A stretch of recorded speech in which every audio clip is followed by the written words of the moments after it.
Inside a courtroom, the sound of a mallet rang out sharply. The judge delivered the verdict, finding the defendant, Violette Ramvahan, guilty and sentencing her to death. A young woman stepped forward from the crowd and pleaded for the condemned woman's life, insisting that her sister must have had her reasons for what she did. The crowd began to murmur among themselves. Some praised the young woman's extraordinary kindness, marveling that she was willing to show mercy to the very person who had tried to kill her. Others commented that it was easy to understand why Prince Claudia had fallen so deeply for someone with such a generous heart. The young woman approached Violette and spoke softly, trying to reassure her that everything would be all right and that she would make sure that Violette would be taken care of. Before she could finish her words, Violette struck her across the face and told her not to touch her. The onlookers reacted with contempt toward Violette, calling her cold-blooded and saying she was nothing compared to the woman she had just slapped, and noting with disgust that Violette was her very own half-sister. 3 months earlier, Violette had been imprisoned. Her crime had been the attempted murder of her half-sister. Under ordinary circumstances, such an act would have led directly to execution, but Maryjun had interceded on her behalf and begged for a lighter punishment. There had been discussions about sending Violette to a convent, but that arrangement had ultimately fallen through. In the end, Violette was sentenced to spend the rest of her life in prison. She despised Maryjun with every part of herself. Violette had been born into a deeply unhappy household in the kingdom of Durali, within the estate of Duke Vahan. Her father had abandoned her mother for a mistress, and her mother had spent her days consumed by bitterness, never once offering Violette the warmth or love a child deserved. Violette had never been able to think of any member of that household as true family. Her mother eventually fell ill and passed away when Violette was 16 years old. When her father returned home after her mother's death, he brought someone with him. That someone was a small girl named Maryjun. Violette remembered with sharp clarity how Maryjun had greeted her with bright and overflowing enthusiasm, calling her a dear sister as though they had always been close. In Violette's eyes, Maryjun had stolen everything she had ever longed for, the warmth of 2 loving parents and the simple joy of being a truly cherished daughter. And then there was Prince Claudia. Violette had once asked the prince directly why he had chosen Maryjun over her. He had answered plainly and without cruelty that he simply did not love Violette. Shortly after, she had heard that he had proposed to Maryjun. Everyone around her had rejoiced while Violette stood among them with her fists curled at her sides, silently asking herself why Maryjun seemed to be blessed with everything that Violette had ever wanted. The thought that had consumed her in those dark moments was the wish that Maryjun had simply never existed at all. One night, while Maryjun was asleep, Violette had gone to her bedroom. Maryjun had opened her eyes to find Violette standing over her holding a knife. Violette had thought bitterly that if only Maryjun had not existed, everything would have been different and she might have been loved. And yet the girl she had hated for so long turned out to be the only reason the judge had chosen not to end her life. Once she was locked away in prison, Violette leaned against the wall of her cell. It went without saying that anyone who adored Maryjun would view Violette with nothing but scorn. Violette had reached desperately for the love she had craved her entire life and had been punished for it. She tried to raise herself up from the ground, but collapsed back down. She had not eaten a proper meal in months and had lost all appetite since being imprisoned. Her body had become weak and her thoughts grew increasingly hazy.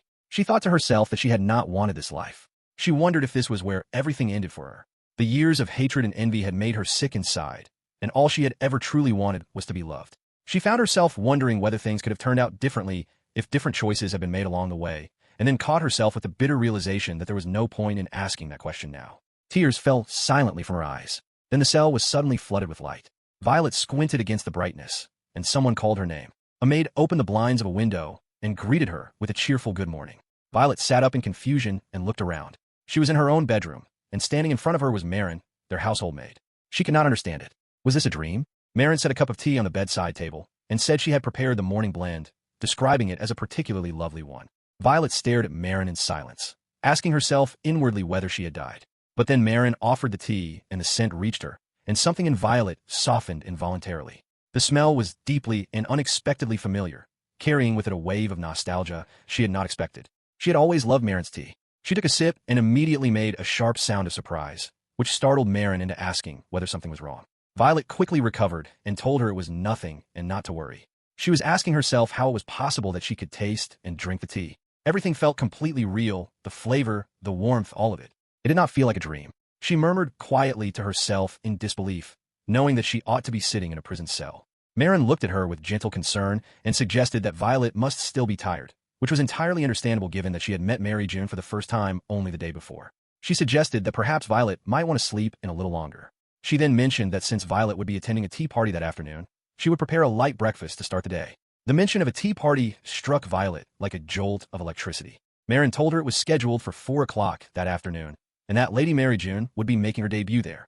By all accounts, it was going to be quite a grand occasion. Something was beginning to take shape in Violet's mind. Later, after she had prepared herself for the day, Maryjun praised her appearance, and Violet thanked her and dismissed her quietly.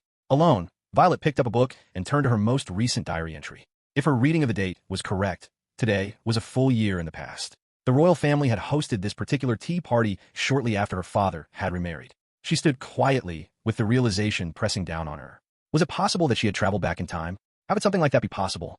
She thought back to her final moments in prison and recalled that she had wished desperately to have the chance to do things differently. Maryjun called to her from outside the door, letting her know it was nearly time to leave. Violet took a sharp breath. It was all too extraordinary to fully accept. But for now, she had a tea party to attend. Later, at the tea party, the air was filled with the polite chatter of assembled guests. When the Vahan family made their entrance, the attention of the room shifted immediately toward them. The guests whispered among themselves, and it was clear they were discussing Maryjun and speculating about her origins, noting that she must be the Duke's child from an affair. Maryjun stood out in exactly the way Violet remembered from the first time she had lived through this moment. Her father's second wife had married him after Violet's mother, the Duchess, had passed away, and their daughter happened to be around the same age as Violet herself. The implications were obvious to everyone in the room, and the other guests looked at Violet with expressions full of sympathy and pity, exactly as they had done the first time around. Violet kept walking through the party, her mind drifting back to what she had done during the same occasion, the first time she had lived through it. She remembered how she had taken full advantage of her position to get back at Maryjun, using every opportunity to make her life difficult. The thought came to her that perhaps this was some form of punishment she was being forced to endure, being made to relive all of her past cruelties from the beginning, forced to experience the full weight of every petty and spiteful thing she had ever done. The memories were coming back to her one after another. Then suddenly she heard a familiar voice call out her nickname. A young man appeared carrying a plate piled with sweets, telling her he had finally found her. Violet recognized him immediately. It was Yulan. He held the plate out toward her and said there were so many wonderful sweets available. Violet thanked him. Yulan told her he had made sure to pick out the best ones specifically for her. Yulan Kugers was her childhood friend, a year younger than herself, and the only person in her life who knew the full and unspoken truth about everything her family had put her through. He was among the very few people she had ever truly trusted. Yulan's father served the king as Duralia's prime minister, making Yulan part of the royal circle. Violet said it had been quite some time since they had seen each other. Yulan reacted with surprise at the way she phrased it, and Violet immediately caught herself, realizing she had let slip. The truth was that she had not seen Yulan at all since she had been thrown in prison, and the gap felt enormous from where she stood. She quickly covered herself by saying the last time she had seen him was at an occasion when she had been greeting the king. Yulan accepted that explanation without question. Violet thought to herself that it had been a very close call, and reminded herself that she had gone back a full year in time and needed to be far more careful about what she said and how she said it. Yulan then brought up that he had heard about her father remarrying and that she now had a stepsister. He asked with genuine concern whether she was all right. Violet paused at the question. She remembered how in her previous life she had been so consumed by her obsession with bringing Maryjun down that she had blocked out everything else, including the fact that Yulan had been worried about her all along. Something about that realization moved her in a way she had not expected. She smiled at him and told him she was all right, truly meaning it. She was astonished privately that it had taken her so long to see what had always been right in front of her. Yulan asked once more whether she was certain, and she said yes. A woman with an umbrella then approached and invited Violet to come indoors with her. Violet agreed and went along, though she found herself trying to recall inwardly who this woman was exactly. She waved back at Yulan as she walked away, and he was left standing alone. As she moved through the party, Violet turned over her thoughts. She could not honestly claim that Maryjun's presence no longer troubled her at all, but she had learned at great cost that allowing hatred of Maryjun to drive her choices had only destroyed her own life. She told herself she would be fine as long as she kept her distance and did not get involved. She intended to simply stay away from Maryjun entirely. But then something happened that she had not anticipated. One of the women nearby deliberately poured her cup over Maryjun, immediately following it with an exaggerated apology, claiming her hand had slipped. The guests around them murmured with concern about the ruined gown. Violet looked at Maryjun standing there with tears beginning to form in her eyes, and thought to herself that she had wanted to stay well away from all of this. But she also could not help noticing that Maryjun had completely dropped her guard. The woman standing close to Violet whispered with quiet satisfaction that Maryjun had gotten what she deserved. The words brought a sharp rush of memory back to Violet. She remembered how her followers had always hovered around her, and how, knowing that she resented Maryjun, they had taken it upon themselves to torment the girl constantly and without mercy. They had been genuinely cruel, and Violet knew, even then in her past life, that they had not been doing it out of any real loyalty to her. They had simply found in Maryjun an easy target for whatever dissatisfaction and frustration they carried inside themselves. Maryjun stood completely silent under it all, Violet thought to herself that she herself had been just as petty and small. And before she fully realized what she was doing, she stepped forward and offered Maryjun her handkerchief. At that moment, a voice cut through the gathering and demanded to know what was going on. Violet's eyes went wide the instant she recognized it. The ladies nearby shrank back visibly. Prince Claudia had arrived, and he was not pleased. He demanded an explanation for what had just taken place at his family's event. He was Prince Claudia Acrucis, the man next in line to rule over all of Duralia. No one in that room would dare cross him. Violet called out his name. He recognized her. Violet quickly stepped in and apologized for interjecting, then explained that the young lady in question was well aware that she had behaved terribly. Violet assured the prince that she personally would see to it that the woman was properly reprimanded and asked him to leave the matter in her hands. The prince looked at her and came to an immediate conclusion, not the one Violet had hoped for. He accused her outright of having arranged the whole thing herself, of using her followers to do her dirty work while keeping her own hands clean, all to torment her own family. He glared at her and asked whether she had any idea how foolish she was making herself look. Violet was stunned. She had not done anything. She had not arranged any of it. But before she could respond, Maryjun moved between them and told the prince that Violet had been kind to her. The prince acknowledged Maryjun as Violet's half-sister and said that he understood why she felt compelled to speak in Violet's defense. But that did not change his assessment of the situation. Violet bowed her head quietly, feeling the frustration building inside her. She knew the prince was not entirely wrong about who she had been. She had bullied Maryjun. There was nothing she could say to undo that history. And she also knew perfectly well that a year from now, these two people standing before her would fall deeply in love. Her heart was pounding with emotions she did not fully want to examine. The memory of the prince calling her a monster when she had held a knife over Maryjun surfaced vividly. She had tried to defend herself in that moment. The feelings stirring in her now reminded her painfully of that day. Then Yulan's voice came from behind her. Violet turned sharply, surprised to find him there. He addressed the group with easy calm, mentioning that more desserts had been brought out and asking Violet if they should go and get some before they were all taken. The prince was visibly caught off guard and asked when Yulan had arrived. Yulan said he had just come in. He apologized politely for the interruption and said that since he and Violet had been bystanders in the matter, they would take their leave. The prince called after them, saying he was not finished. Yulan addressed him directly, pointing out that Violet had not been implicated in what happened by anyone actually involved, and that no one had come forward claiming she had instructed the woman to harass Maryjun. The prince responded that he did not need anyone to tell him what had happened, and pointed to Maryjun's frightened and silent state as evidence enough. Yulan said gently but clearly that the prince had not given Violet any opportunity to explain herself before laying blame at her feet, and that the prince's certainty, while impressive, had perhaps run ahead of the facts. He added that disputes were best resolved by the people directly involved, and that outsiders who inserted themselves tended to make things worse rather than better. Not because he meant any disrespect, but simply because it was true. He then excused himself and Violet and walked away, leaving the prince standing there without a word to say in response. Once they were outside, Violet asked Yulan with genuine worry why he had spoken to the prince that way. She was afraid of what consequences might come from being seen as insolent towards someone of his rank. Yulan told her not to worry and that he would be perfectly fine. Violet started to push back, but Yulan cut her off gently and said he had known she had nothing to do with what happened. The prince had had no real grounds for scolding her. Violet started to speak again, but Yulan redirected the moment entirely, saying they should simply put the whole thing behind them and focus on what really mattered, which was getting to the desserts before anything went stale. He said with genuine warmth that he was rather hungry himself. Violet looked at him for a long moment. She thought quietly to herself that this particular conversation between them had not happened the first time she had lived through this day. She was left wondering whether all of this was truly going to resolve itself as smoothly as Yulan seemed to believe it would. At the buffet table, Violet confirmed with Yulan what she had suspected, that he did not actually enjoy sweet foods. Yulan agreed honestly and said that he genuinely preferred sour flavors, and asked Violet whether she liked fruit. Violet said it depended on how sweet it was. Neither of them noticed that the prince was standing behind the windows nearby, watching the two of them together with his teeth clenched in quiet frustration. Inside, the prince excused himself from where he had been seated across from Maryjun. Maryjun, left alone for a moment, noticed something on the ground near her. It was the handkerchief. She picked it up carefully and turned it over in her hands, wondering quietly whether it belonged to Violet.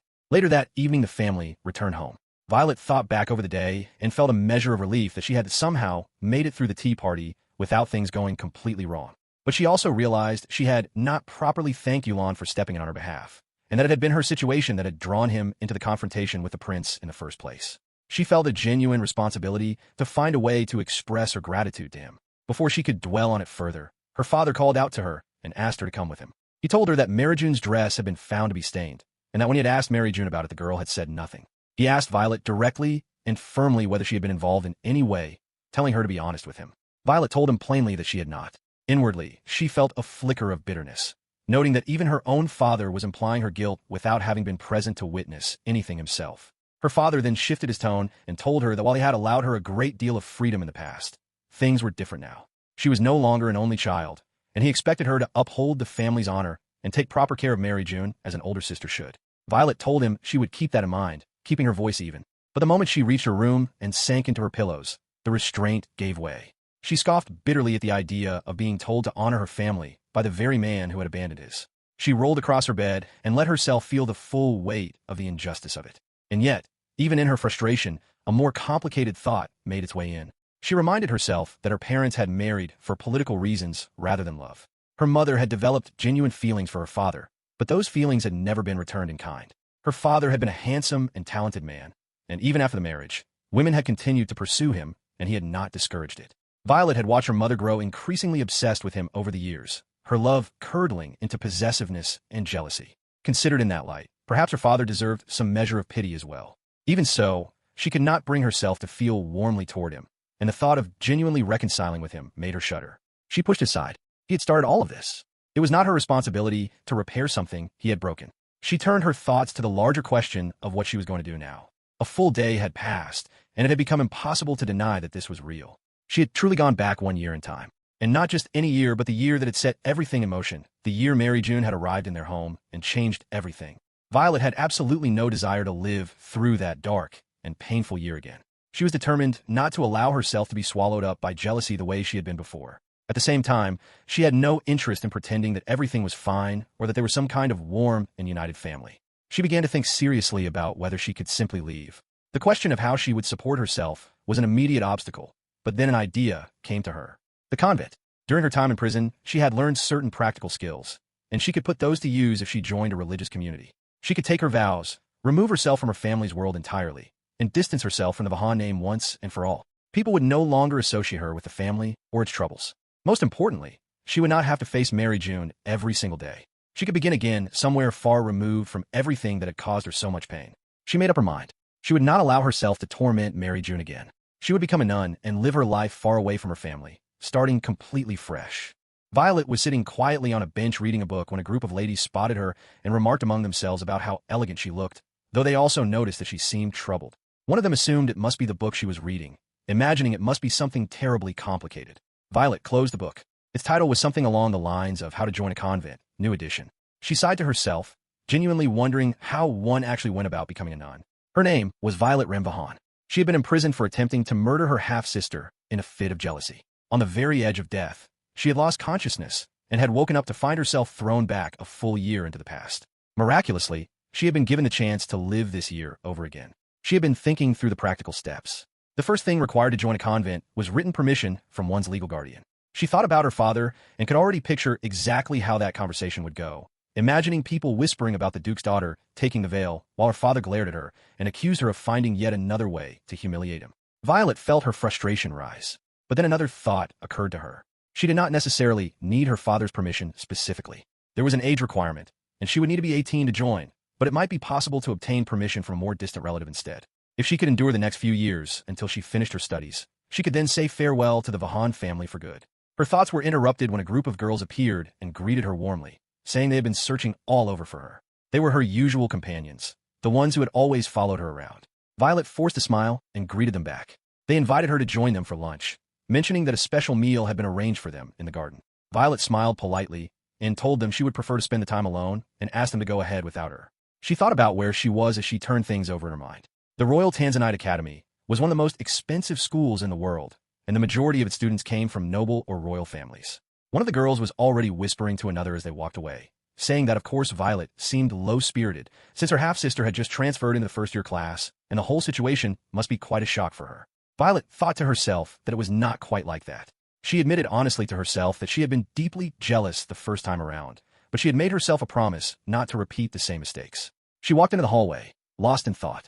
She reasoned carefully that if she caused trouble, her father would watch her even more closely than he already did. The safest path forward was to avoid drawing attention to herself entirely. She would keep away from everyone and lead a quiet and solitary existence. Prince Claudia already disliked her intensely, and she had already managed to distance herself from her former social circle. If she could stay out of trouble and keep her head down until she turned 18, she could protect herself and her future by entering the convent. Her family's very public scandal would at least serve one useful purpose, as it would make most people cautious about approaching her in the first place. Then she sensed someone watching her.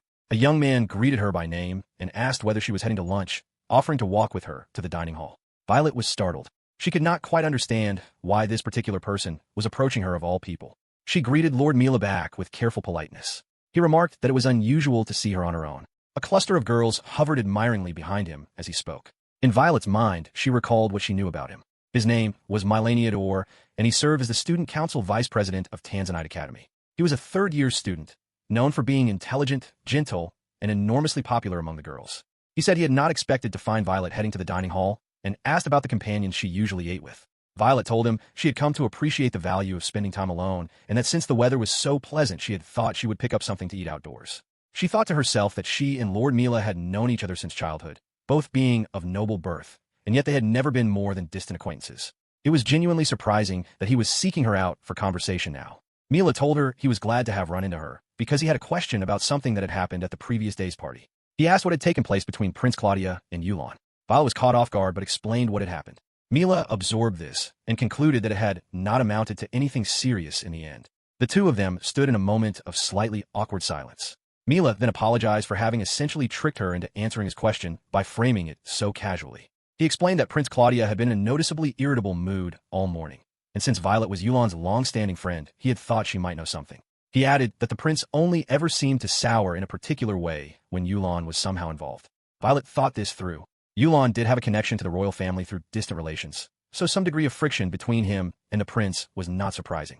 There was no real point in being evasive about it. She told Mila directly that there had been a disagreement, but that Yulon had not been the cause of it. It had started because of her. She explained that she had caused Prince Claudia to lose face at the tea party and said she was genuinely sorry about it. Mila recalled that Yulon had said Violet was not to blame, and remarked that Yulon normally went out of his way to avoid Prince Claudia, so his decision to step in had been entirely unexpected.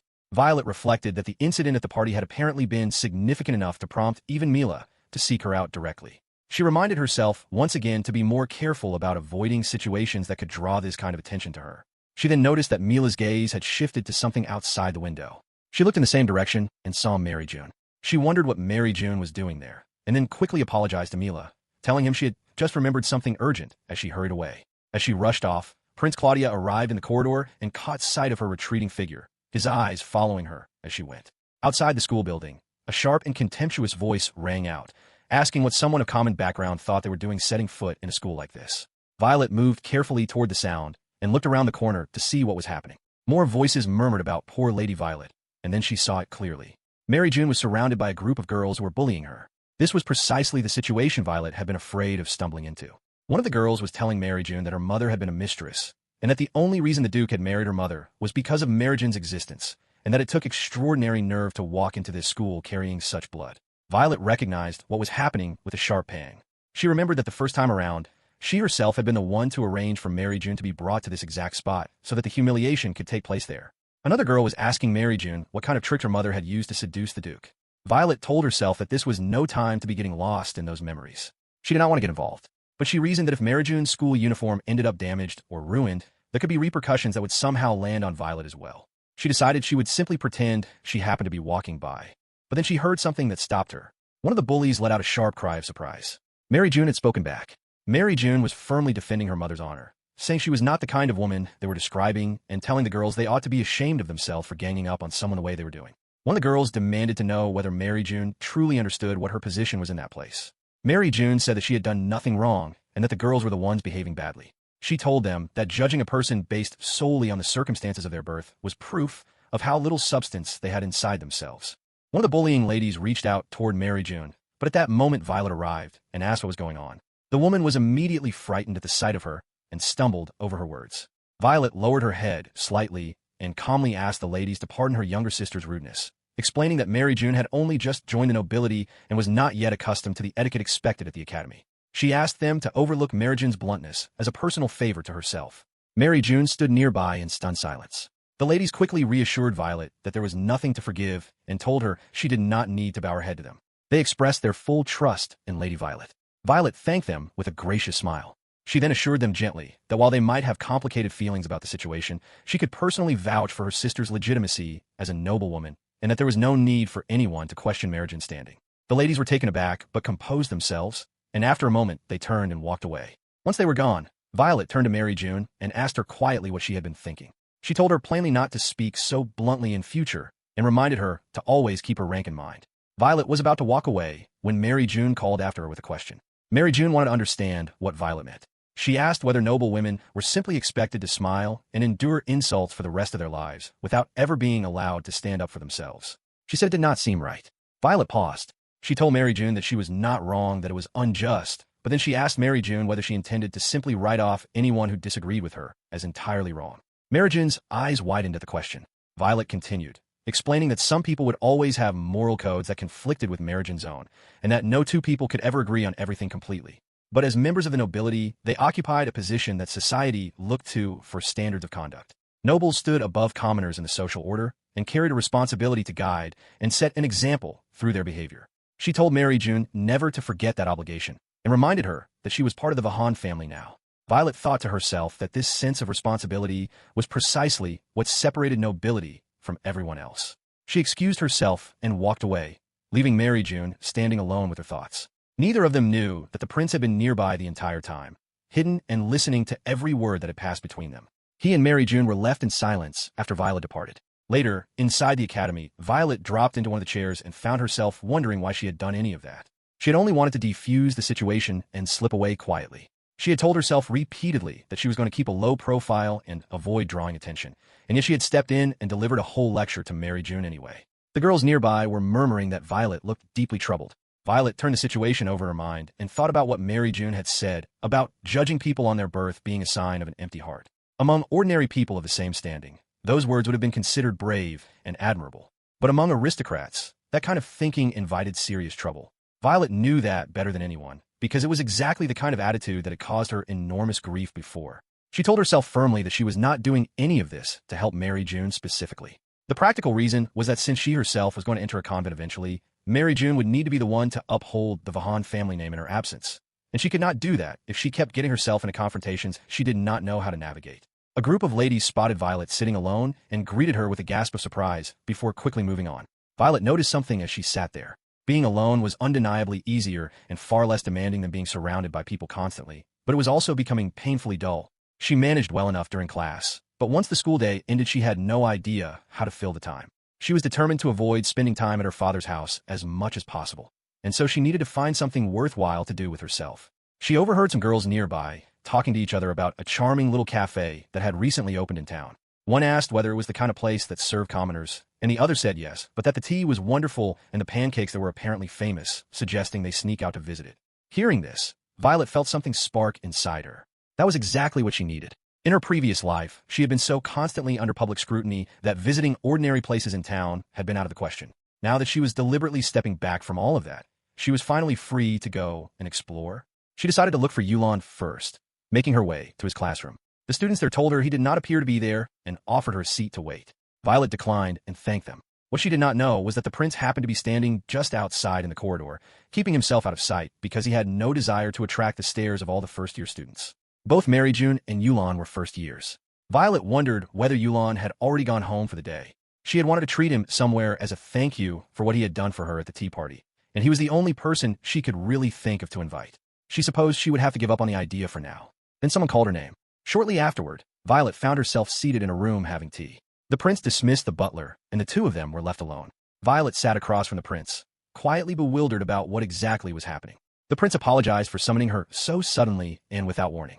Violette said it was perfectly fine. She had originally assumed the butler's invitation had come from Mila, who had seemed to want more conversation earlier, but she had walked in to find a student council president himself, which was to say the prince, waiting for her instead. Now the two of them sat in complete silence. She recalled what Mila had mentioned about the prince being irritable all morning, and now here he was calling her for a private meeting. She assumed it had to be connected to the tea party incident and braced herself inwardly, wondering whether he was going to rebuke her again. This room was not unfamiliar to her. In her previous life, the prince had summoned her to this very same room after discovering that she had been behind the harassment of Maryjun. He had scolded her harshly, telling her that her desire for his attention had driven her to hurt her own sister, and he had told her with cold clarity never to make him repeat himself, because he would never choose her. Violet remembered his words from that day with painful sharpness. But then again, who could blame him? What he had said had been entirely true. She had been behind all of it. But now things were different. Her thoughts were interrupted when the prince suddenly spoke her name. He apologized to her. Violet looked up at him in genuine shock, not entirely sure she had heard him correctly. He told her plainly that he had failed to verify the truth before making accusations, and had jumped to conclusions without stopping to think. He acknowledged that it had been presumptuous of him to pass judgment the way he had. Violet was stunned. She quickly told him there was no need for him to bow his head to someone of her standing, and expressed concern about what it would look like if anyone happened to see. She could not quite reconcile in her mind the image of a prince offering an apology to someone of lesser nobility. The prince murmured something to himself quietly, as though confirming a thought, and then told her to set the matter aside and simply enjoy a cup of tea with him as his guest. That was all this needed to be. Violet could barely believe it, but agreed quietly, addressing him by name.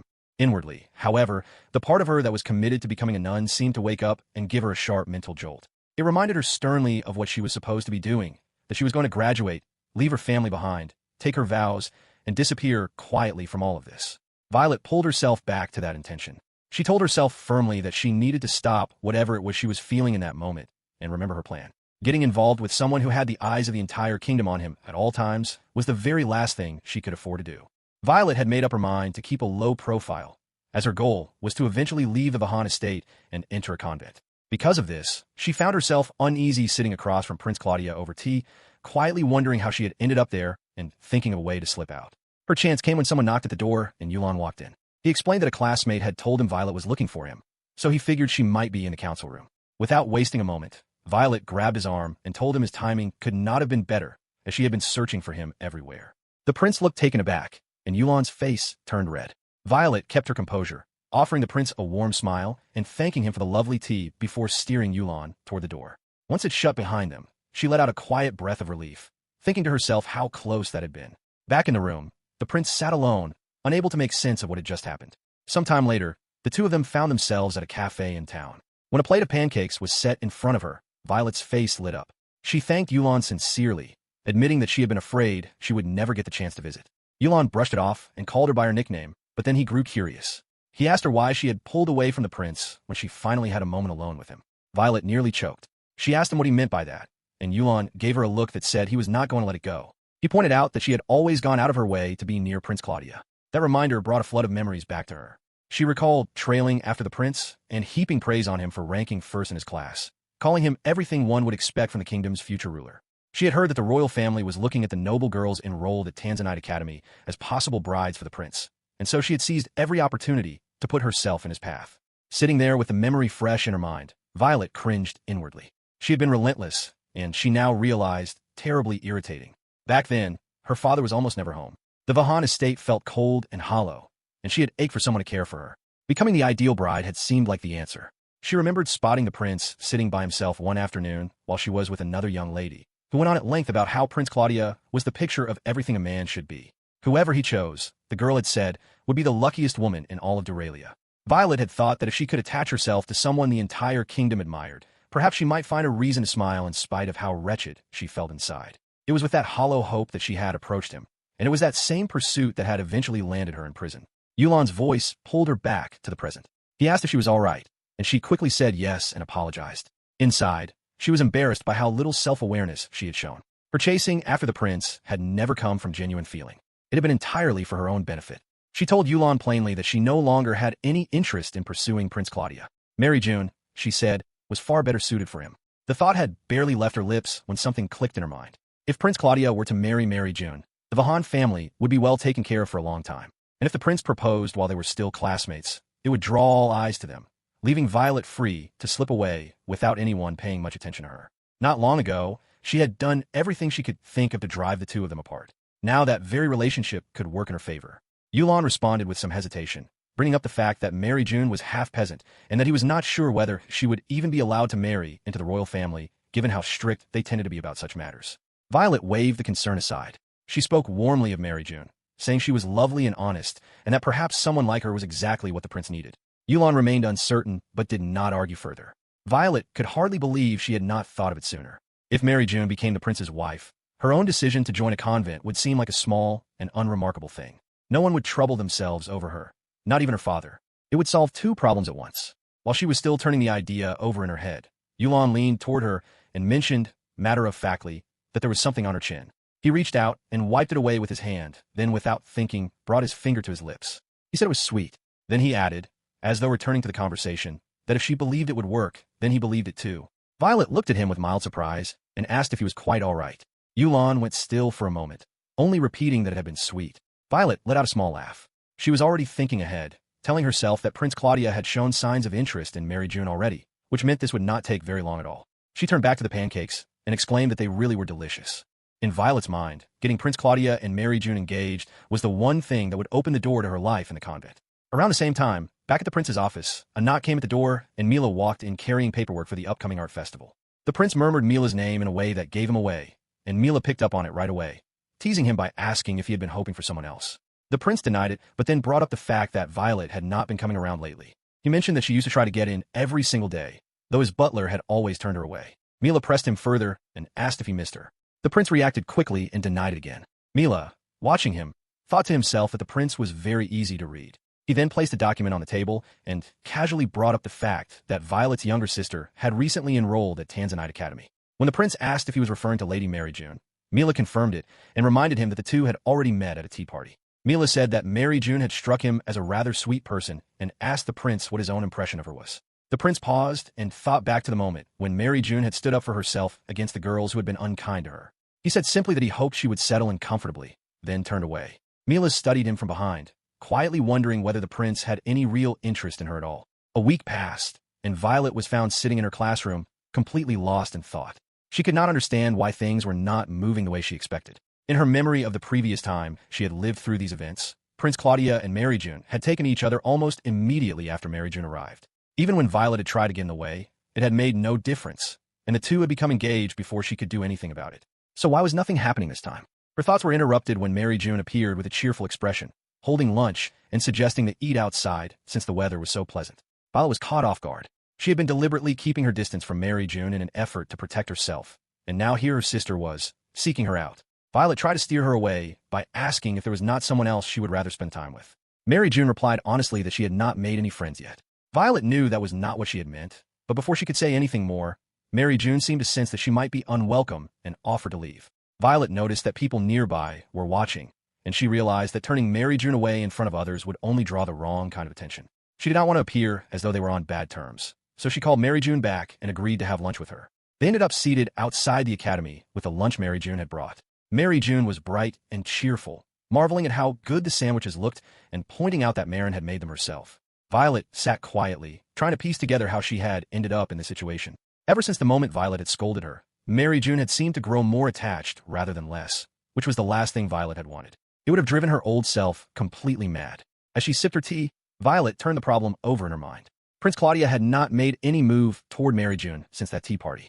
The last time around, he had fallen for her on his own without any push from anyone. So what was different now?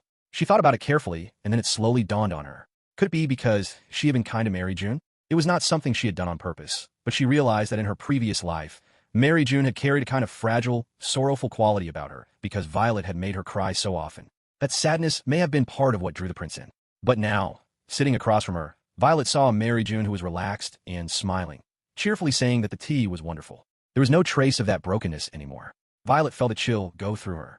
The two were not falling in love. She had assumed that if she simply kept to herself and stayed out of the way, everything would unfold the same as before. But clearly this time was different. If the prince and Maryjun were not engaged by the time she graduated, her plans for the convent would fall apart entirely. The thought filled her with dread, and for a moment she pictured herself desperately pleading with a nun at the convent gates. But she could not go back to bullying Maryjun. That was not something she was willing to do. She needed another way. Then Maryjun mentioned the school arts festival, saying she had never been to one before and was very much looking forward to it. She brought up that one student from each class would be chosen to perform at the recital. Something shifted in Violet. She stood up so suddenly that Maryjun flinched in surprise. A plan had taken shape in her mind. She would make Maryjun shine on that stage herself. If Violet could turn her sister into someone polished and captivating in front of the entire school, perhaps that would be enough to catch the prince's eye. She told Maryjun that she should be the one to represent her class, and that Violet would personally coach her to get her ready. A maid was heard shouting Lady Violet's name urgently. Violet came running into her mother's room, desperately begging her mother not to leave her. Her mother's frail and weakened body lay on the bed, and she reached out a trembling hand toward Violet. Her mother's words, however, were not for Violet. She was asking why he had not come, and said that she wished Violet were him instead. She was looking for Violet's father, not her daughter, even in her final moments. Then suddenly Violet was jolted awake by a loud voice calling her name. She opened her eyes and gasped, her heart pounding. Maryjun stood over her with a look of concern, telling her that she had been crying out in her sleep. Violet sat up and told Maryjun she was all right and that it had only been a nightmare. Maryjun continued to watch her with worried eyes. That same morning, Maryjun's cheerful voice filled the room as she called out to her parents with excitement, telling them she had news. She had been selected to play the violin at the upcoming arts festival. Her parents reacted with warm delight. Maryjun then announced that Violet would be giving her lessons starting that very day. Violet jolted slightly, but confirmed this with a quick yes. She immediately sensed that questions might follow and decided she needed to leave before anyone could press her further. She told her family she had to be off and move toward the door. But before she could reach it, her father called out to her. Violet's expression tightened. Her father said he was pleased to see Violet helping Maryjun and told her to do her best. He added that even if Maryjun played poorly, Violet should ensure that the quality of her teaching was not so poor as to embarrass the Vahan name. Violet smiled at him and said of course. But the moment she stepped outside, her composure dropped and her irritation surfaced. She thought to herself that her father simply had to have the last word every single time, and wondered whether insulting her daily was something he did deliberately. Maryjun came after her, and Violet turned to look at her. Maryjun asked with a gentle and worried expression whether Violet was pushing herself too hard. Violet paused for a moment, and then realized Maryjun was still thinking about the nightmare. She told Maryjun she was perfectly fine now and apologized for worrying her, then said she was heading out and that she would rather not have to walk to school alongside Maryjun. Maryjun watched Violet's figure disappear down the path in silence. Once alone, Maryjun clenched her fist quietly, thinking to herself that she still could not forgive what this family had done. Later at the academy, Maryjun looked around the large hall with wide-eyed amazement. Violet explained that it was the school's biggest hall, used for major ceremonies and events. She had obtained permission to use it for practice over the course of a week. She told Maryjun to meet her there after school each day, and Maryjun agreed readily. Maryjun mentioned that she had assumed they would practice at home.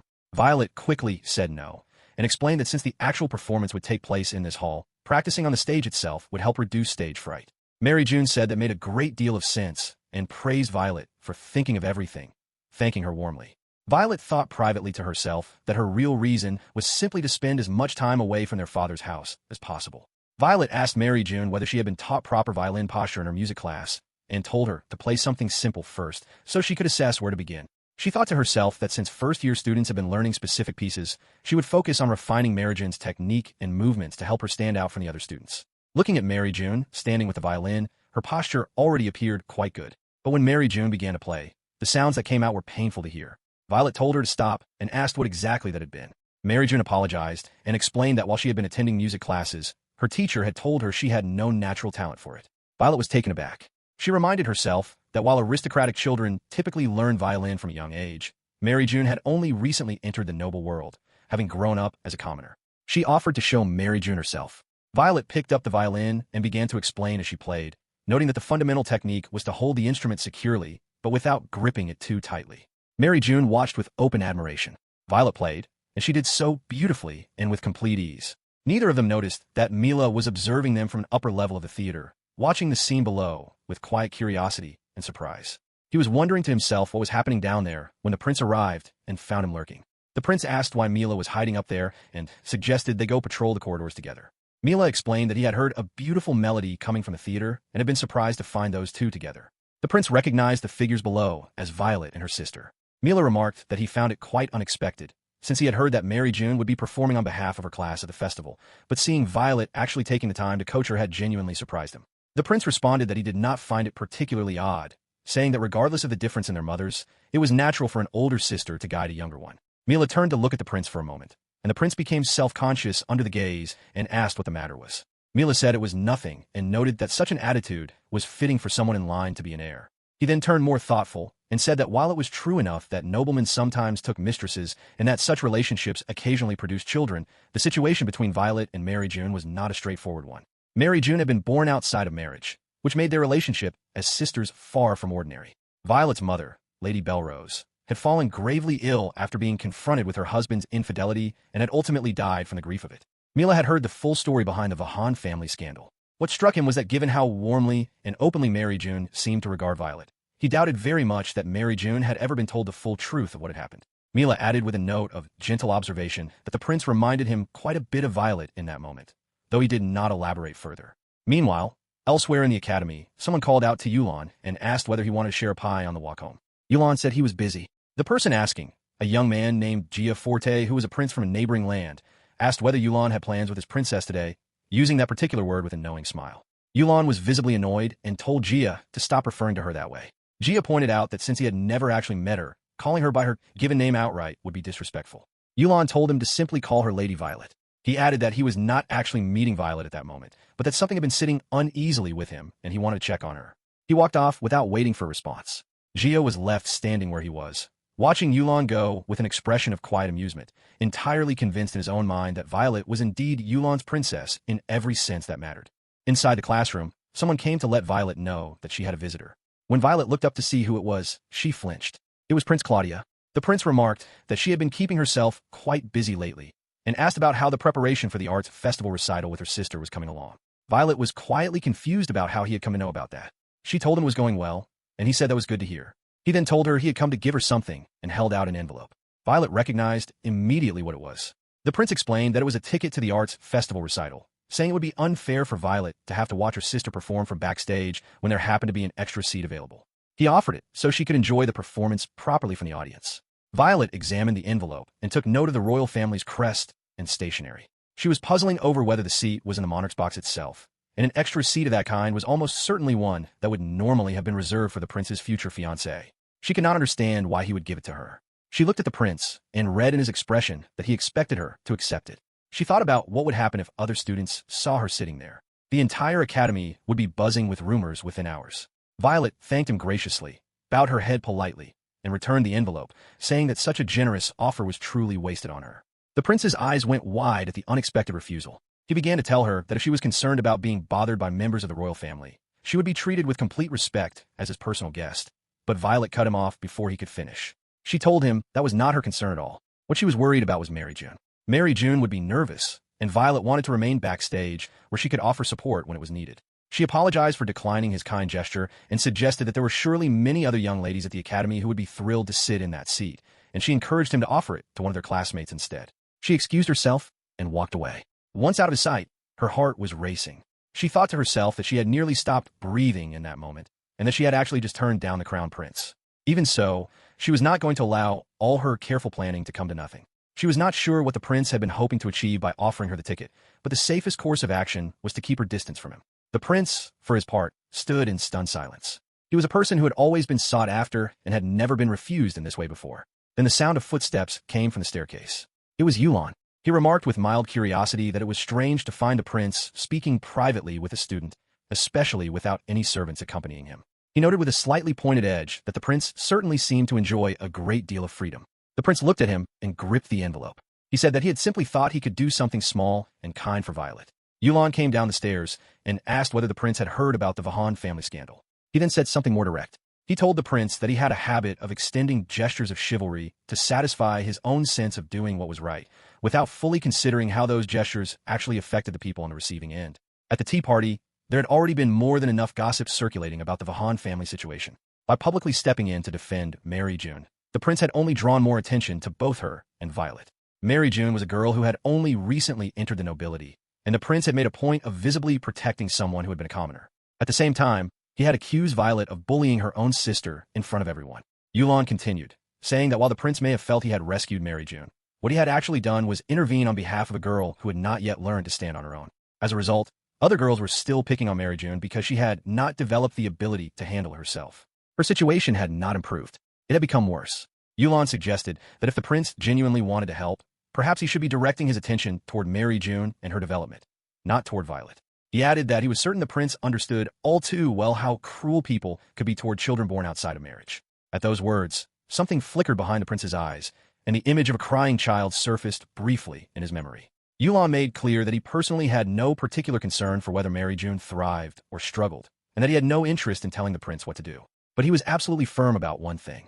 If Violette ended up being blamed for Maryjun's difficulties in any way, he would not tolerate it. Anyone who caused harm to Violette would have to answer to him. The prince went still. As Yulan continued walking away, the prince remarked quietly that Yulan had changed. He had never wanted anything to do with the prince before, let alone sought him out. Yulan replied simply that things were different now. On the day of the festival, after one performer finished, the host announced that the next performer would be the daughter of Duke Vahan, young Lady Maryjun. Maryjun stepped forward with a smile and began to play. Murmurs ran through the crowd. Her mother watched with amazement. The audience praised her appearance and her playing, with some remarking with surprise that she had been raised as a commoner, and yet the performance was entirely worthy of the Vahan name. Duke Vahan watched his daughter in silence. Up in the monarch's box, Prince Claudius stood and observed. Meanwhile, backstage, Violette watched from the wings. She thought to herself that things were going well, and that Maryjun had pulled it off. She was relieved. Before Maryjun had gone on stage, Violette had quietly checked everything and made sure there were no opportunities for anyone to interfere or try to cause trouble for Maryjun again. She was glad nothing had happened. Then Maryjun came running to Violette after her piece and asked how she had done. Violette told her it was all right, she supposed. Maryjun lit up with joy and credited Violette entirely, thanking her with sparkling eyes. Violette thought to herself that Maryjun ought to be directing those eyes toward Prince Claudia instead. Violette had been genuinely nervous about how it would go, and she felt she had only offered a few simple pointers here and there. She had not expected Maryjun to absorb everything so thoroughly and so quickly. Maryjun was the kind of person who excelled at whatever she genuinely set her mind to, and now that Violette could look at it clearly, she found it no longer surprising. Maryjun had a great deal of natural talent. Violette found herself wishing she could reach back and tell her past self not to waste energy trying to outshine someone like that, because it had never been a competition she could win. They heard someone nearby letting Prince Claudia know that someone would escort him to the stage shortly, and that his violin had already been tuned. Hearing this, Violette realized the final performer was going to be the prince. An idea came to her immediately. The prince had just heard Maryjun perform. This was the perfect moment for Maryjun to make an impression on him. Violette quickly encouraged Maryjun to go over and greet the prince before he went on.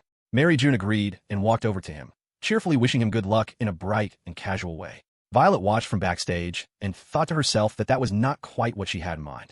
Maryjun should have been composed and graceful, expressing genuine interest in hearing the prince perform rather than simply cheering him on like a friend. Even so, she watched to see how it played out.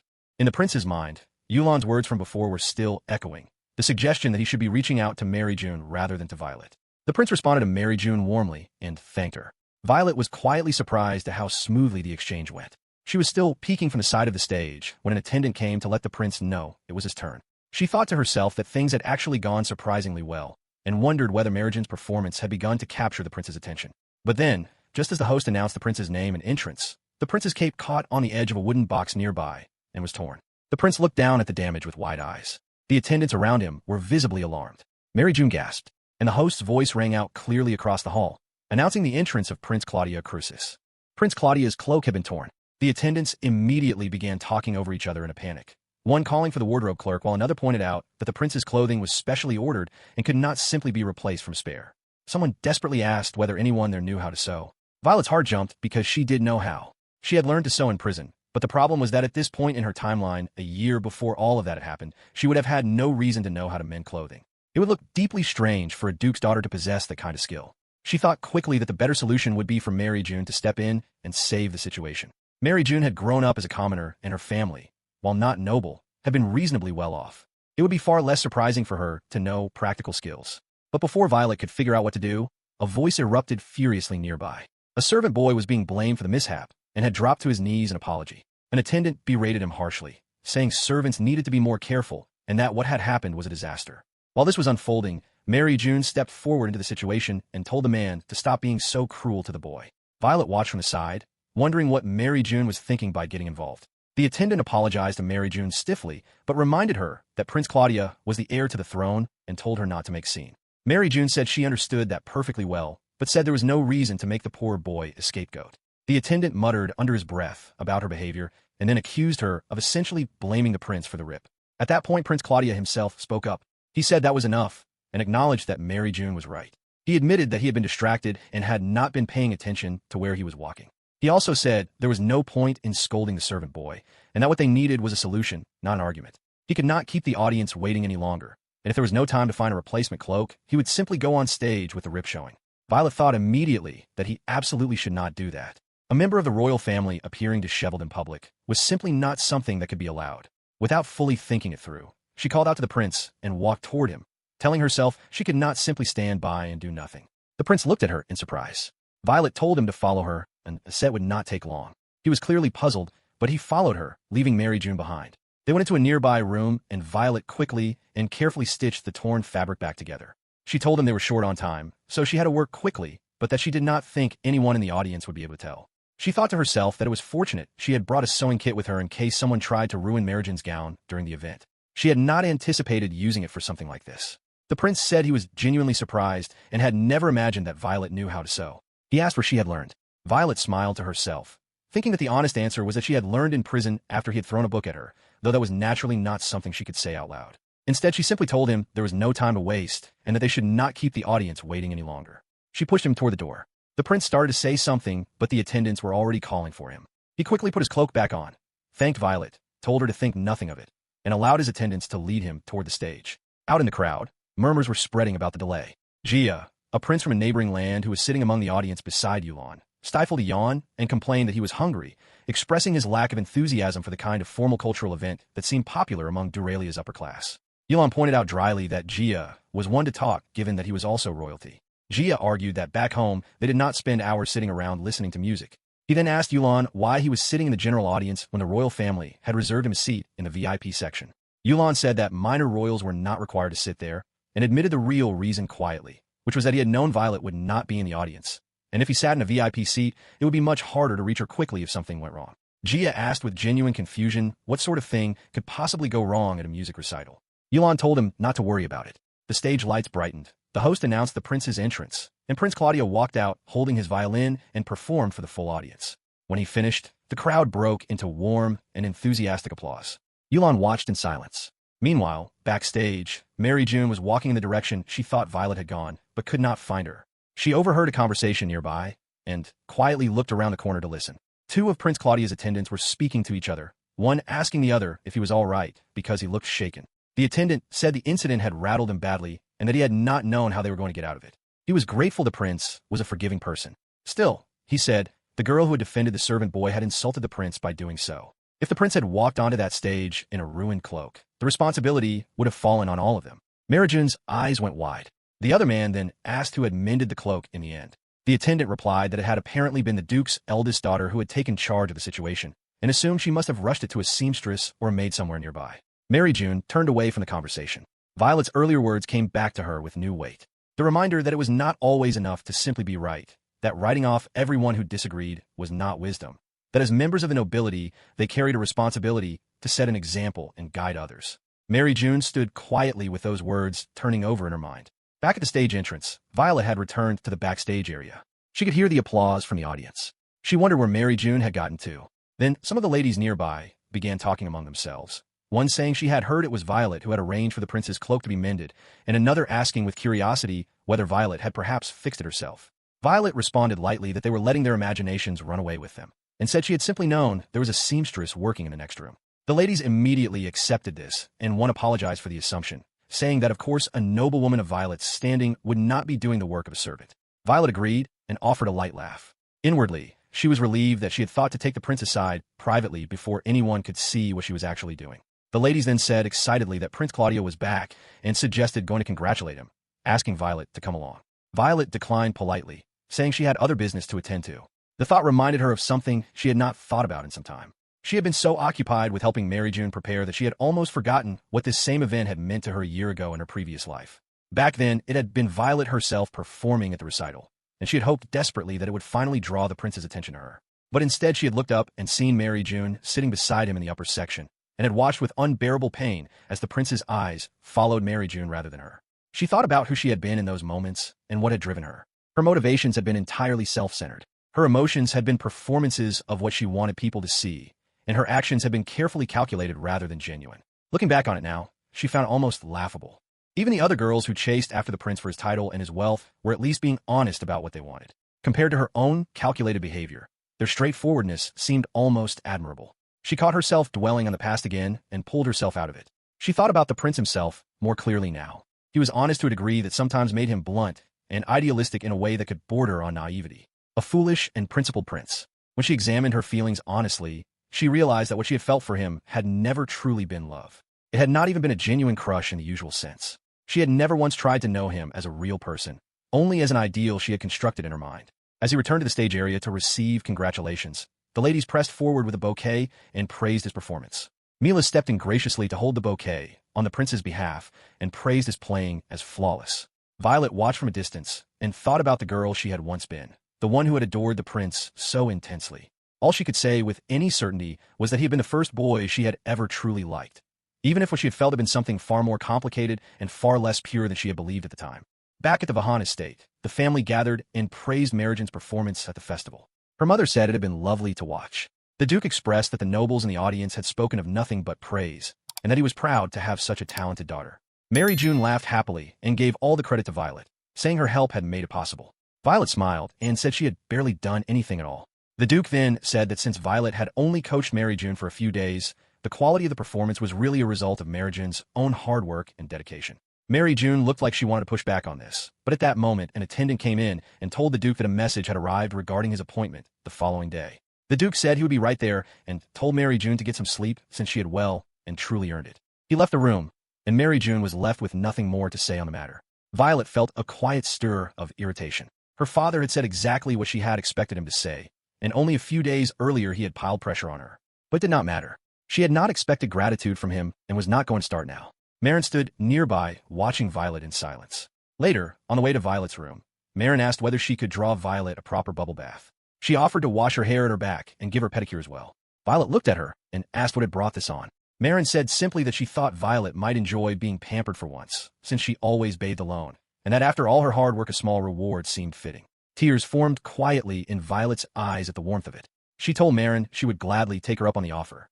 Maryjun said to leave everything to her, and pointed out with gentle bluntness that she could tell Violet had been neglecting her hair. Violet swallowed nervously. A little while later, Maryjun worked the tangles from Violet's hair with care, telling her to let her know if there was anything else she would like.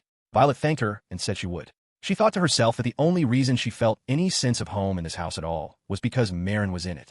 Later, sitting on her bed, Violet allowed herself a small smile. The arts festival had not gone without its complications, but her plan to nudge Prince Claudia's attention toward Maryjun seemed to have worked. She let out a quiet sigh of relief and told herself there was one less thing to worry about for now. She simply hoped nothing else unexpected would come up. Her thoughts drifted briefly to the prince, and she found herself wondering what he had been about to say before the attendants had called him away. A knock came at her door. She assumed Maryjun had forgotten something and called for whoever it was to come in. She was surprised to find Maryjun standing there. Maryjun greeted her and asked if she had a moment, apologizing for disturbing her while she was resting. Violet said it was fine, though inwardly she had an uneasy feeling about where this was going. Maryjun asked if they could speak in her room. Violet's eyes widened slightly, and she groaned inwardly before agreeing. They went to Maryjun's room, and Maryjun invited Violet to sit wherever she felt comfortable, saying she would pour some tea since they had not long finished eating and she assumed Violet was not hungry. Violet sat and wondered to herself what exactly she had gotten herself into. She could have declined the invitation, but knew that if her father found out she had refused, she would have been in trouble for it. She decided she would hear Maryjun out and then return to her own room as soon as possible. Maryjun came back with a teapot and poured for them both, saying she had been drinking this particular tea often lately and was growing quite fond of it, and that Maryjun made it better than she did, though she trailed off without finishing the thought. The mention of the tea caught Violet off guard, and her mind slipped back. In her previous life, she had thrown this very same tea aside, calling it cheap and demanding to know who had thought it acceptable to serve it to her. She had been so harsh. And then another memory came, of her mother offering her tea and saying quietly that Violet was always so particular about it. She sat holding the cup, lost briefly in the past. Maryjun called her name gently, asking if the tea was too strong. Violet came back to herself and said it was wonderful. She thought privately how careless of her it was to keep drifting into old memories. Hearing her answer, Maryjun looked relieved. Violet looked at her and remarked that she had done well with it, and asked whether she always brewed her own tea. Maryjun said not usually, but that she had been practicing because she had always wanted to invite Violet over for tea. Violet's eyes widened slightly at that. She watched Maryjun take a sip from her own cup. Maryjun then said she had been thinking about what Violet had told her after the incident with the bullies. She said Violet had been right, that her new rank meant her attitude and behavior needed to reflect that, and that she had been naive and foolish in how she had handled it. Even so, she did not believe that what she had said in that moment had been fundamentally wrong. It still troubled her that a person's rank could so completely determine how others treated them. But she had decided she would try to give the nobility the benefit of the doubt rather than dismissing them. She was beginning to understand how much pressure came with that world. She said she was still uncertain about where exactly the line was between right and wrong in many things, but she had made up her mind to do her best to become a proper daughter of the Vahan family. Violet was left completely speechless. She gripped the fabric of her clothing and told Maryjun it was nothing when Maryjun noticed and called to her. Maryjun apologized for having called her over when she must be tired and said they should end the evening there. Violet thought to herself that she had known she should not have come in. Maryjun then asked shyly whether she might invite Violet over again sometime. Violet said yes, and wished her good night. Maryjun was visibly surprised, and then broke into a warm smile, wishing Violet good night in return. Violet walked back to her own room with a troubled expression weighing on her face. She thought about Maryjun. She was genuinely pure and naive in the best possible way, lovely in both her character and her appearance. If circumstances had been different, if they had not been sisters bound together by a painful and complicated history, Violet felt she might have come to adore Maryjun as readily as everyone else did. But their father favored Maryjun completely, and that man's blood ran through Maryjun's veins. Violet closed her eyes. She could not allow herself to love Maryjun. She did not think she was capable of it, because the moment she did, she was certain she would find herself unable to stop resenting her as well. She thought quietly, almost like a plea, that she hoped Maryjun would eventually stop thinking about her, the sister who would one day disappear from her life without a word. Later that evening in the prince's office, a stack of envelopes was placed on his desk. Mila explained they were thank-you notes from people who had attended the arts festival. The prince told him to set them aside for now, and said he would look through them later. Mila then noticed something on the sofa. He asked whether that was the cloak the prince had worn for the recital, the one that had been torn. He said the servants had told him what had happened, and that it would have been quite shocking if the prince had stepped onto the stage wearing it in that state. Yet someone had mended it so quickly and so well that Mila was impressed by the quality of the work. The prince told him it had been Violet. He had been prepared to go on stage with the tear showing, but Violet had fixed it in a matter of seconds. Mila took this in and said it now made perfect sense to him. He remarked that it sounded like Violet seizing an opportunity while the prince was in a difficult situation, watching him closely and positioning herself to be useful. The prince said no. He thought about Violet and told Mila that a week ago he might have agreed, but not now.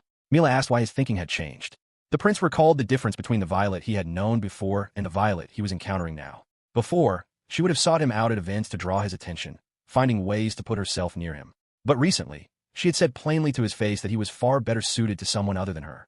The prince told Mila that he no longer believed Violet had any feelings for him at all. Mila's eyes went wide at the statement. The prince's own words continued to echo in his mind. He no longer believed Violet had feelings for him. He had assumed that the change in her behavior was connected to the grief of losing her mother, since she had previously been unbearably calculated and deliberate in everything she did around him. But lately she seemed to pay him no particular attention at all. Mila studied the prince carefully and asked whether it was possible that the prince himself was in love. The prince reacted with visible surprise, and Mila asked whether he was wrong in thinking so, because that was certainly what he was hearing in the prince's words. The prince looked away and tapped his foot restlessly. Mila told him plainly that one day Prince Claudio would be the king of Duralia, and that if the prince truly believed Violet was the right woman to rule beside him, then as both his friend and his retainer, Mila would arrange it. The prince could have whoever he wished. The prince clenched his fist tightly. Mila lowered himself to one knee. But the prince remained hesitant, visibly uncertain, caught somewhere between what he was beginning to feel and what he did not yet know how to act on.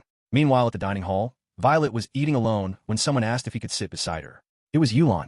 He said he had not expected to find her in the dining hall and mentioned that he had looked in her classroom first without finding her. Violet apologized and said she hoped he had not spent too long searching. Yulon pulled out a chair and sat down, remarking that it was still unusual to find her eating here. Violet agreed carefully and said it was pleasant to change things up sometimes. Inwardly, she thought to herself that she would genuinely love to eat somewhere else entirely. But the problem was that ever since the evening she had visited Maryjun's room, she had been finding reasons to avoid accepting Maryjun's invitations to have lunch together. Perhaps she should have helped Maryjun find her own circle of friends before pushing her toward Prince Claudia, but that would have been a complicated thing to arrange. She still needed to find a quieter spot where fewer people would notice her. Yulon looked at her plate and pointed out that she was not eating very much and that she would make herself faint without a proper meal. Violet said she would be perfectly fine and pointed out that she had dessert. Yulon observed with some amusement that she was essentially only having dessert. Violet cleared her throat and reasoned that she was still getting her nutrients, since after all she was eating vegetables. Yulon asked whether that was only true when Maryjun was present to make sure of it. Violet felt cornered. At that moment Gia appeared and announced that Yulon should let him know when he found a seat rather than making Gia search the entire dining hall for him. Both Violet and Yulon looked at the enormous pile of bread stacked on Gia's plate. Yulon remarked that he had taken a great deal again. Gia said going back and forth was too much trouble, so he had grabbed plenty in one trip and told Yulon not to complain when he overate. Gia then noticed Violet sitting there and leaned his face in close to get a better look at her, declaring with recognition that she must be Yulon's princess. Violet was puzzled by the comment. Gia continued peering at her and said that it all made sense now, that this explained why Yulon was so protective. Yulon grabbed Gia and told him firmly to stop calling Violet that. Gia asked what he was supposed to call her then. Violet asked whether Gia was Yulon's friend. Yulon apologized on Gia's behalf. Gia introduced himself and explained that while he was not from Duralia, he and Yulon had been friends since their middle school days. He said it was a pleasure to meet her. Violet asked whether he was from Sina. Gia was surprised she had guessed correctly and wanted to know how she knew.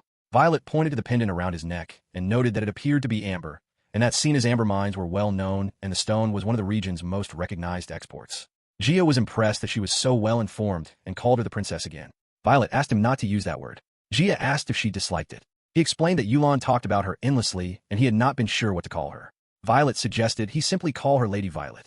Gia complained that he did not seem like the type of person who went around calling people lady anything. Violet told him he could call her whatever he liked, but that using the word princess might give people the wrong impression. Gia suggested settling on Miss Violet as a compromise and asked Yulan whether that would be acceptable, pointing out that there was at least some form of title in there. Yulan said it was not acceptable, though he clarified that her title was not really the issue. Gia leaned toward Yulan and whispered that he was being terribly possessive. Violet was surprised to hear it.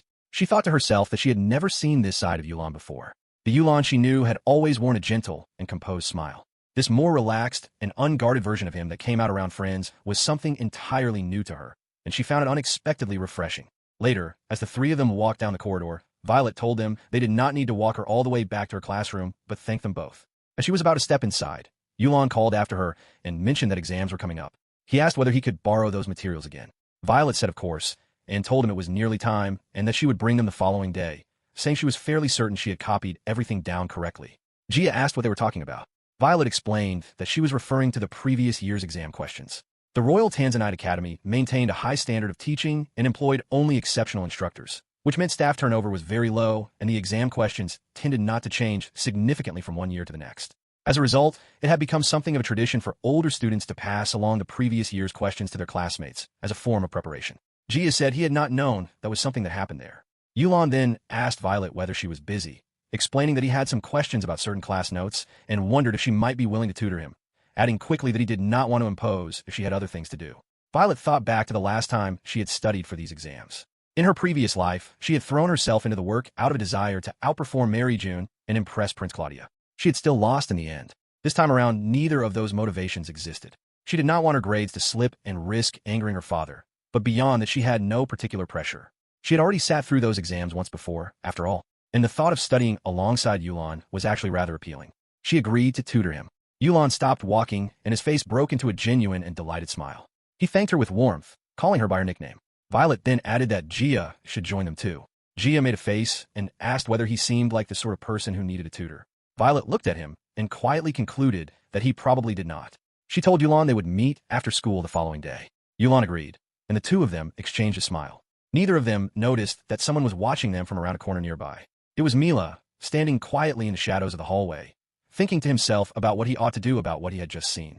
It had only been 3 months since Violet found herself sent back in time by a year, and she was still in the process of adjusting to her unusual situation. She and Yulan had made plans to study together for their upcoming exams. What had started as a simple, quiet arrangement between the two of them had somehow spiraled into something far more complicated. While nearby, the prince was quietly guiding Maryjun through a grammar issue in her work. Mila encouraged Violet to feel free to ask for help with anything she needed, and Violet found herself sitting at a table in the student council's private library alongside not just Yulan, but also Maryjun, Prince Claudia, and Mila. Violet sat there taking it all in, unable to fully grasp how the situation had gotten so out of hand. Her mind went back to an hour earlier, when things had been exactly as she had hoped. She and Yulan had been in the school library, working through study materials together with Violet in the role of tutor. She had looked over Yulan's paper and noted that he had followed all the necessary steps correctly, and gently pointed out that he should trust his own work rather than second-guessing it. Yulan had apologized for his uncertainty, but admitted he had hoped that getting it right might earn him some praise from her. He answered the rest of his paper in good spirits. Violet had sat back and let herself enjoy the calm of the moment, thinking that this quiet, simple contentment was exactly what she had been working toward since returning to the past. A great deal had happened since her return, and yet sitting there with Yulan felt like a small piece of something she wished could last forever. That peaceful moment did not last long.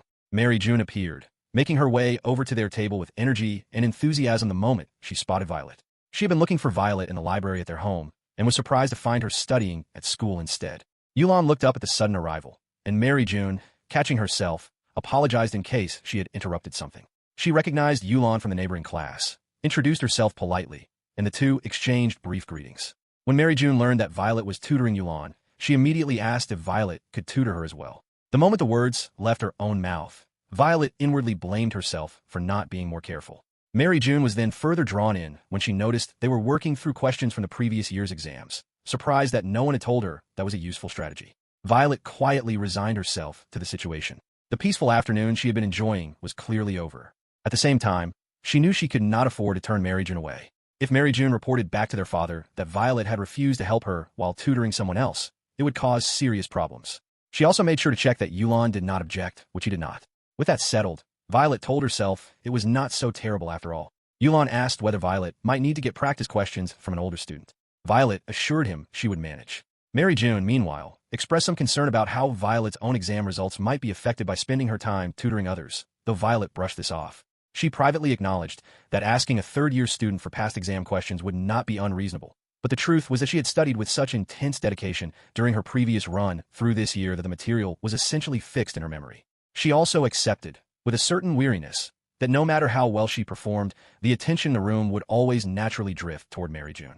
Before she could settle back into study mode, a new voice offered to provide her with past exam questions. Violette looked up to find Prince Claudia standing nearby, having apparently arrived while she was preoccupied. The prince turned to his attendant Mila and asked whether he still had copies of the previous year's questions.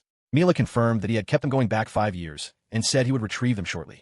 Violette was immediately flustered, wondering what had brought both the prince and Mila to the student library in the first place. She quickly tried to decline, insisting that borrowing the prince's personal study materials was too much to ask. The prince brushed off her hesitation and said he had no use for second-year materials himself and did not mind lending them. Violette tried once more to object, but the prince calmly asked whether she had some specific problem with borrowing from him. Aware of the people around them and not wanting to make a scene, Violette gave in and accepted. Mila then made another suggestion. Noticing that Violette was studying, he asked whether she might prefer somewhere quieter and more comfortable. He explained that he and the prince had been about to go study themselves, and that the student council's private library, which also happened to be where all past exam questions were kept, was just nearby. He extended an invitation for the group to join them. Violette was stunned by the suggestion, but found herself without a reasonable way to refuse. And so, they had all ended up there together, which brought her back to the present moment. Violette sat quietly asking herself why a straightforward tutoring session had unraveled so completely. She had made every effort to keep to herself and avoid unnecessary social entanglements since returning to the past, and yet somehow she was spending more time around people than ever before. She had set 3 firm rules for herself in this second chance at the year. She would not get into conflicts, she would not treat anyone badly, and she would not pursue any romantic involvement.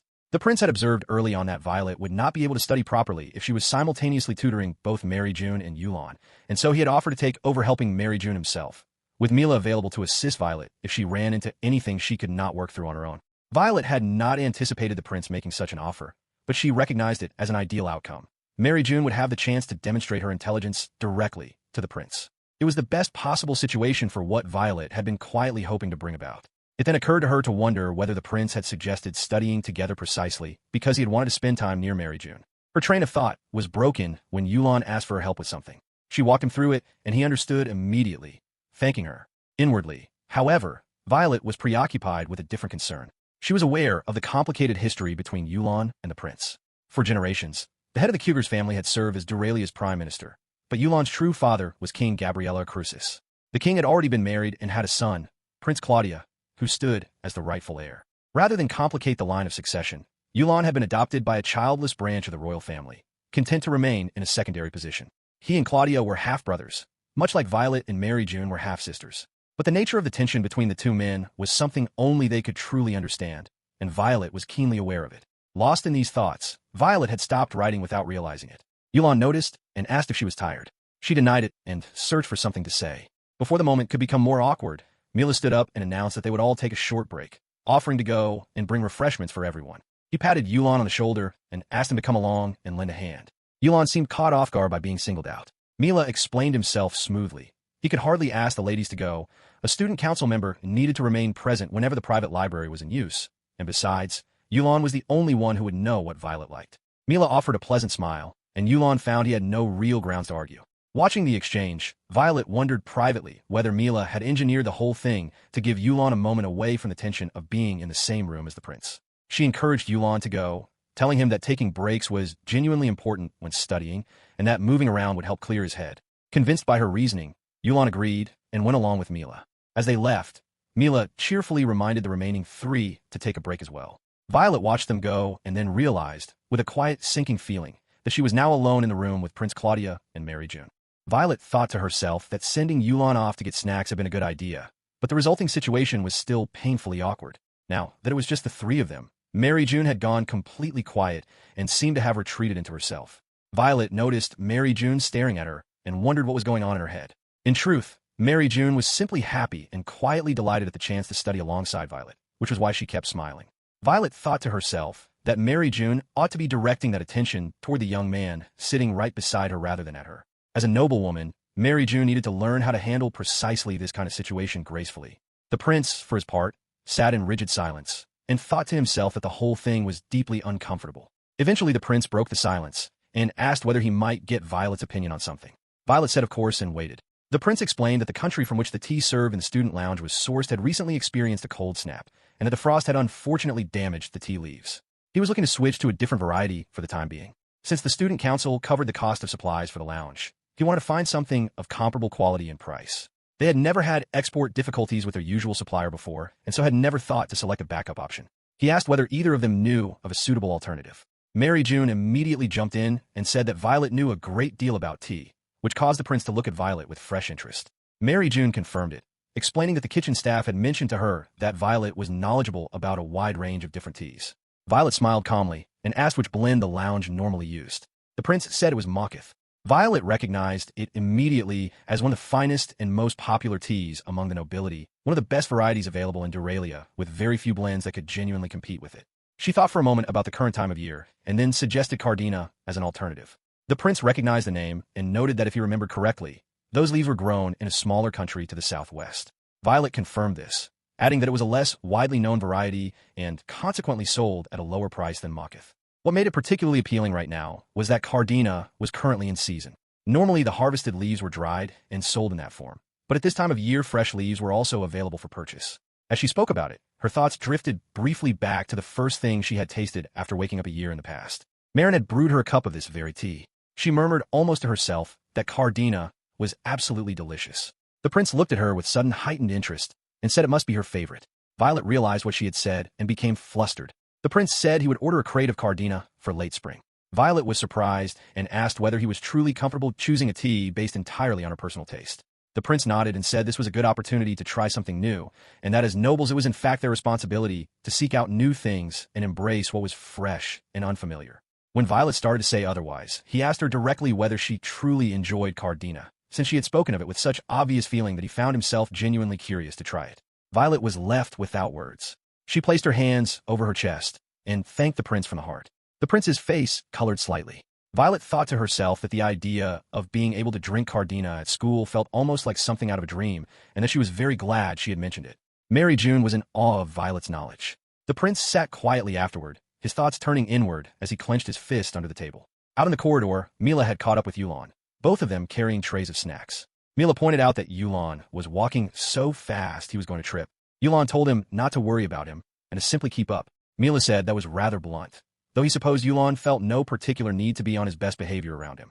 Yulon stopped and told Mila directly that being pleasant to him did nothing to help Violet, which was reason enough not to bother. Mila said that Yulon had never changed and that everything in his world still revolved entirely around Lady Violet.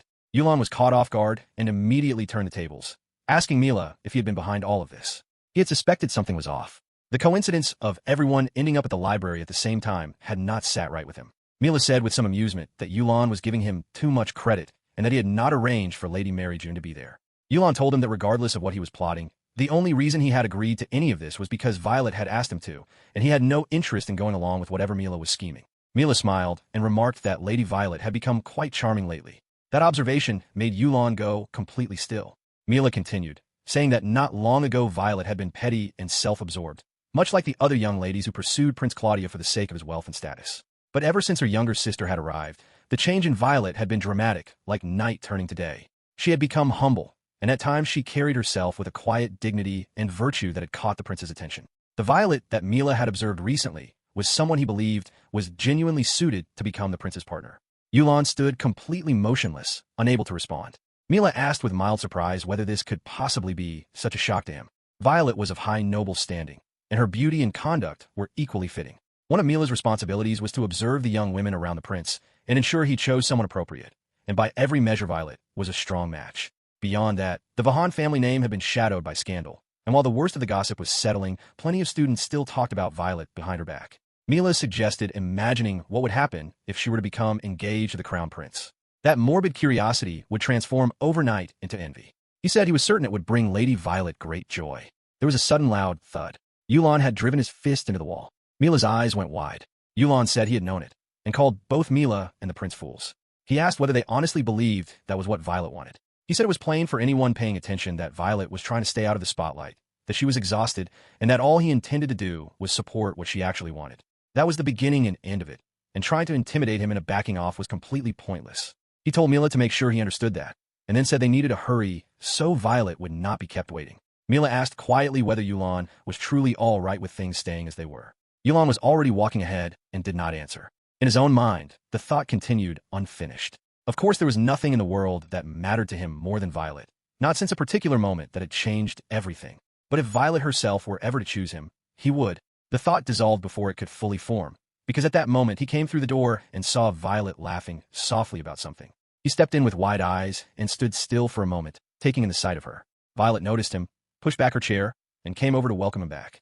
She thanked him for getting the snacks and asked if the tray had been heavy to carry. He said he was fine and asked what they had been talking about.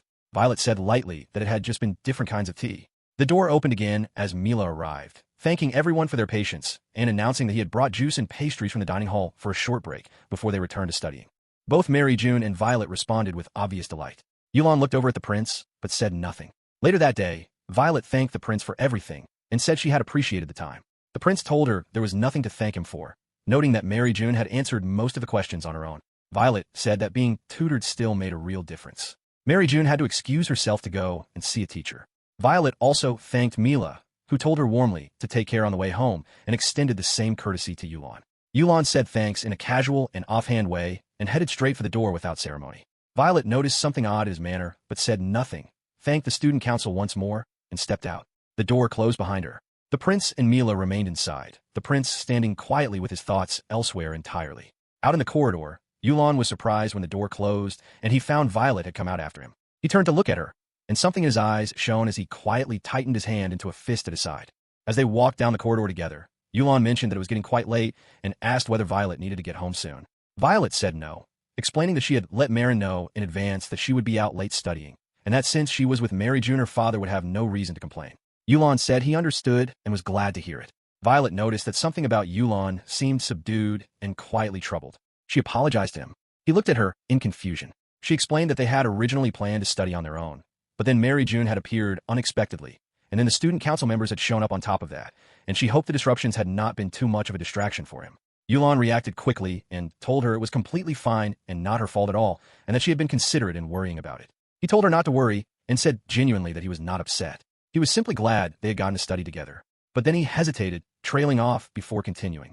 He admitted that what was sitting with him was a small feeling of frustration, because he had been the only person there who had not been able to help Violette with anything. He was always the one asking her for favors, and yet he could not tutor her in return, and he knew nothing about tea. Even so, he wanted Violette to feel that she could rely on him.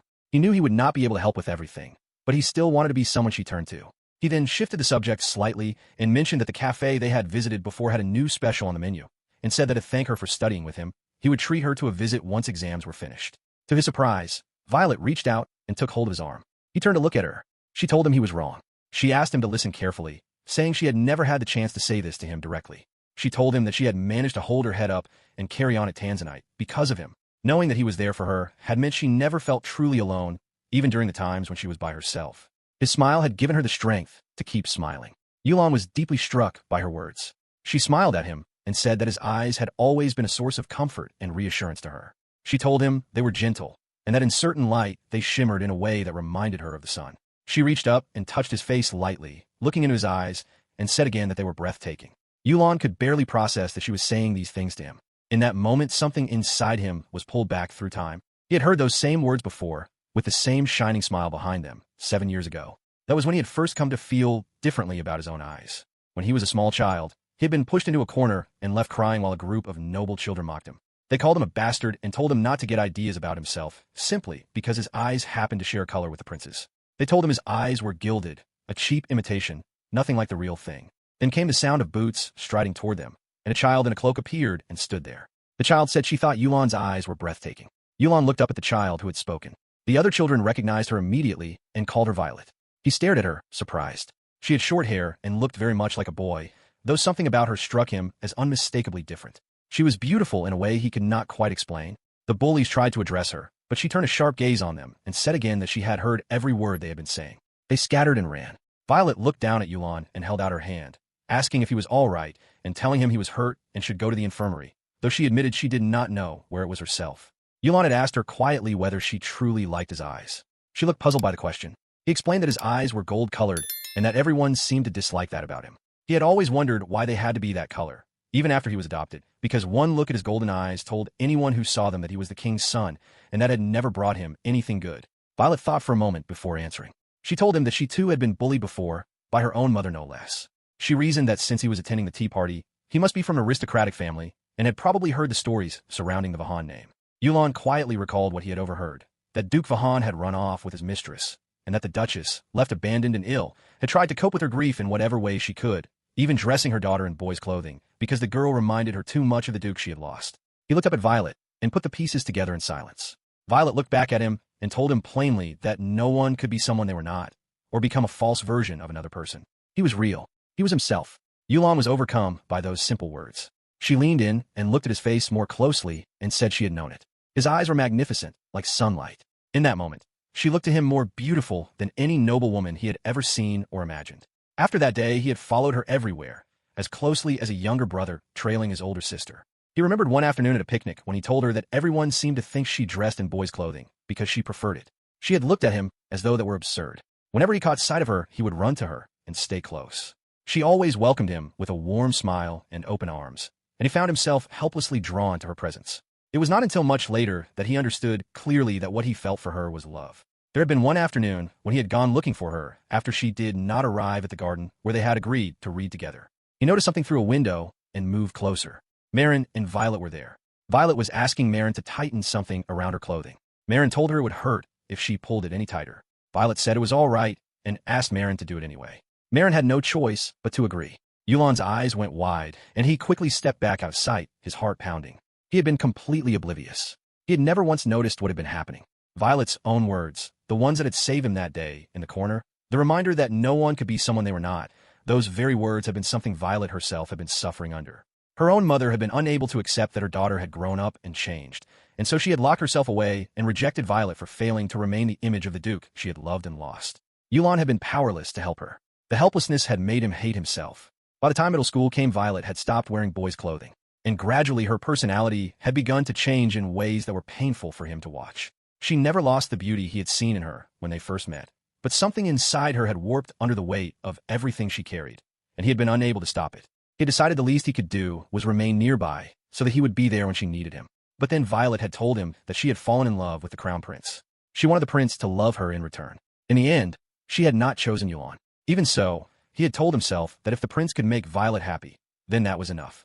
Her happiness was all that mattered to him. He was pulled back into the present when Violet called his name and pointed out that he had stopped walking entirely, asking if he had forgotten something.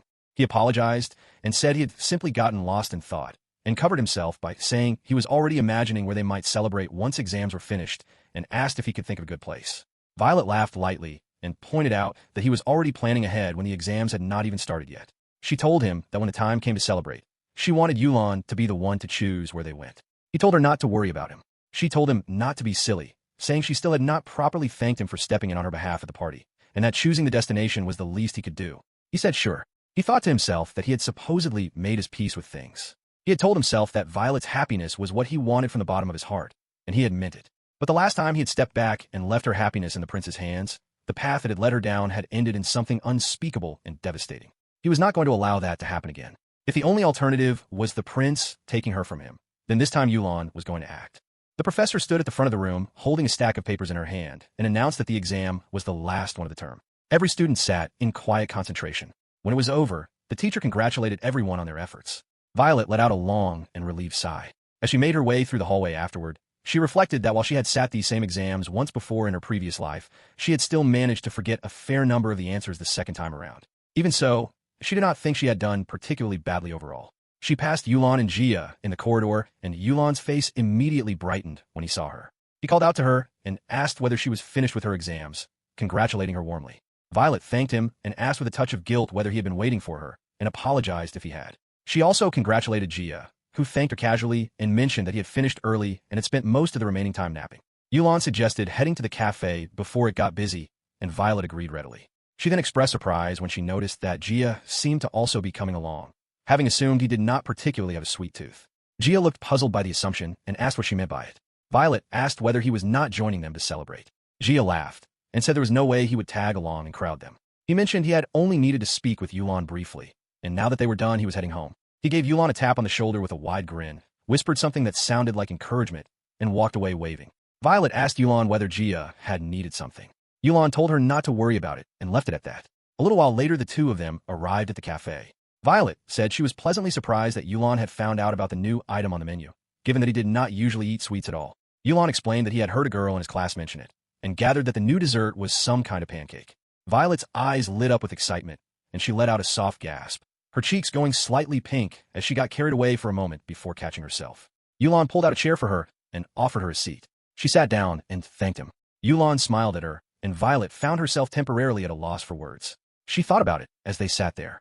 She and Yulan had spent so much time together as children, and she had always seen him as something like a sweet younger brother. But somewhere along the way, without her noticing, he had grown into someone who carried himself with a quiet and natural grace. When they were together, he was thoughtful and considerate in a way that felt effortlessly chivalrous.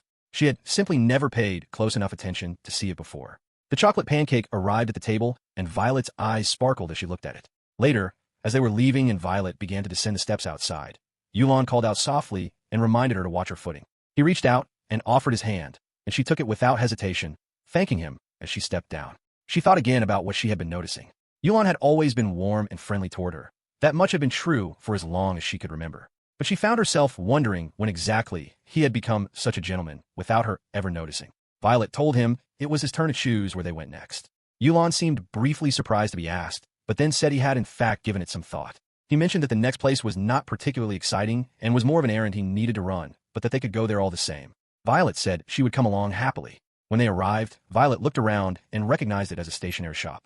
Yulan explained that his pens had been wearing out and that he always brought them to that particular shop to be repaired. The shopkeeper greeted Yulan by name with familiarity. Yulan went to the counter and handed over 3 items he had brought with him to be looked after.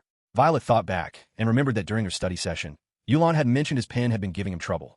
She also noticed the portfolio he was handing in and pointed out that he had been using that same one since middle school. She asked whether he made a habit of coming to the shop regularly to have his supplies maintained and cared for. Violet mentioned that she had always left that kind of thing entirely to Maryjun. Yulan said that some people told him it would be simpler and easier to just buy a new portfolio, but that he had used the same one for so long that he had grown genuinely attached to it. It held a kind of sentimental value for him. He said that he wanted to take proper care of the things that were important to him, and that if something could be repaired and made to last longer, then he wanted to hold onto it and cherish it for the rest of his life. Violet's eyes widened slightly when he said the words, cherish it for life. She told him warmly that she found that a truly wonderful way to think about things, and said she was certain that all of his belongings must feel very content in his care. Yulan was caught off guard by the comment, and felt a warmth rise in his face as he asked whether she really thought so. Violet smiled and said yes without any hesitation. She then noticed something on one of the shelves nearby and excused herself, telling Yulan she wanted to step over and take a closer look. Yulan stood quietly without a word. The shopkeeper told him he would get started right away and that everything would be ready in about an hour. Violet expressed surprise that it would be done so quickly. Yulan explained that the shop had a reputation for being both fast and thorough in its repair work. Violet said that was very convenient. Yulan agreed and said it was easy enough to stop by on the way home from school. He glanced around and murmured quietly to himself that an hour was a fair amount of time to fill. They stepped outside, and Yulan asked Violet whether she had much time to spare. Violet checked her watch and thought it over, saying it was still fairly early.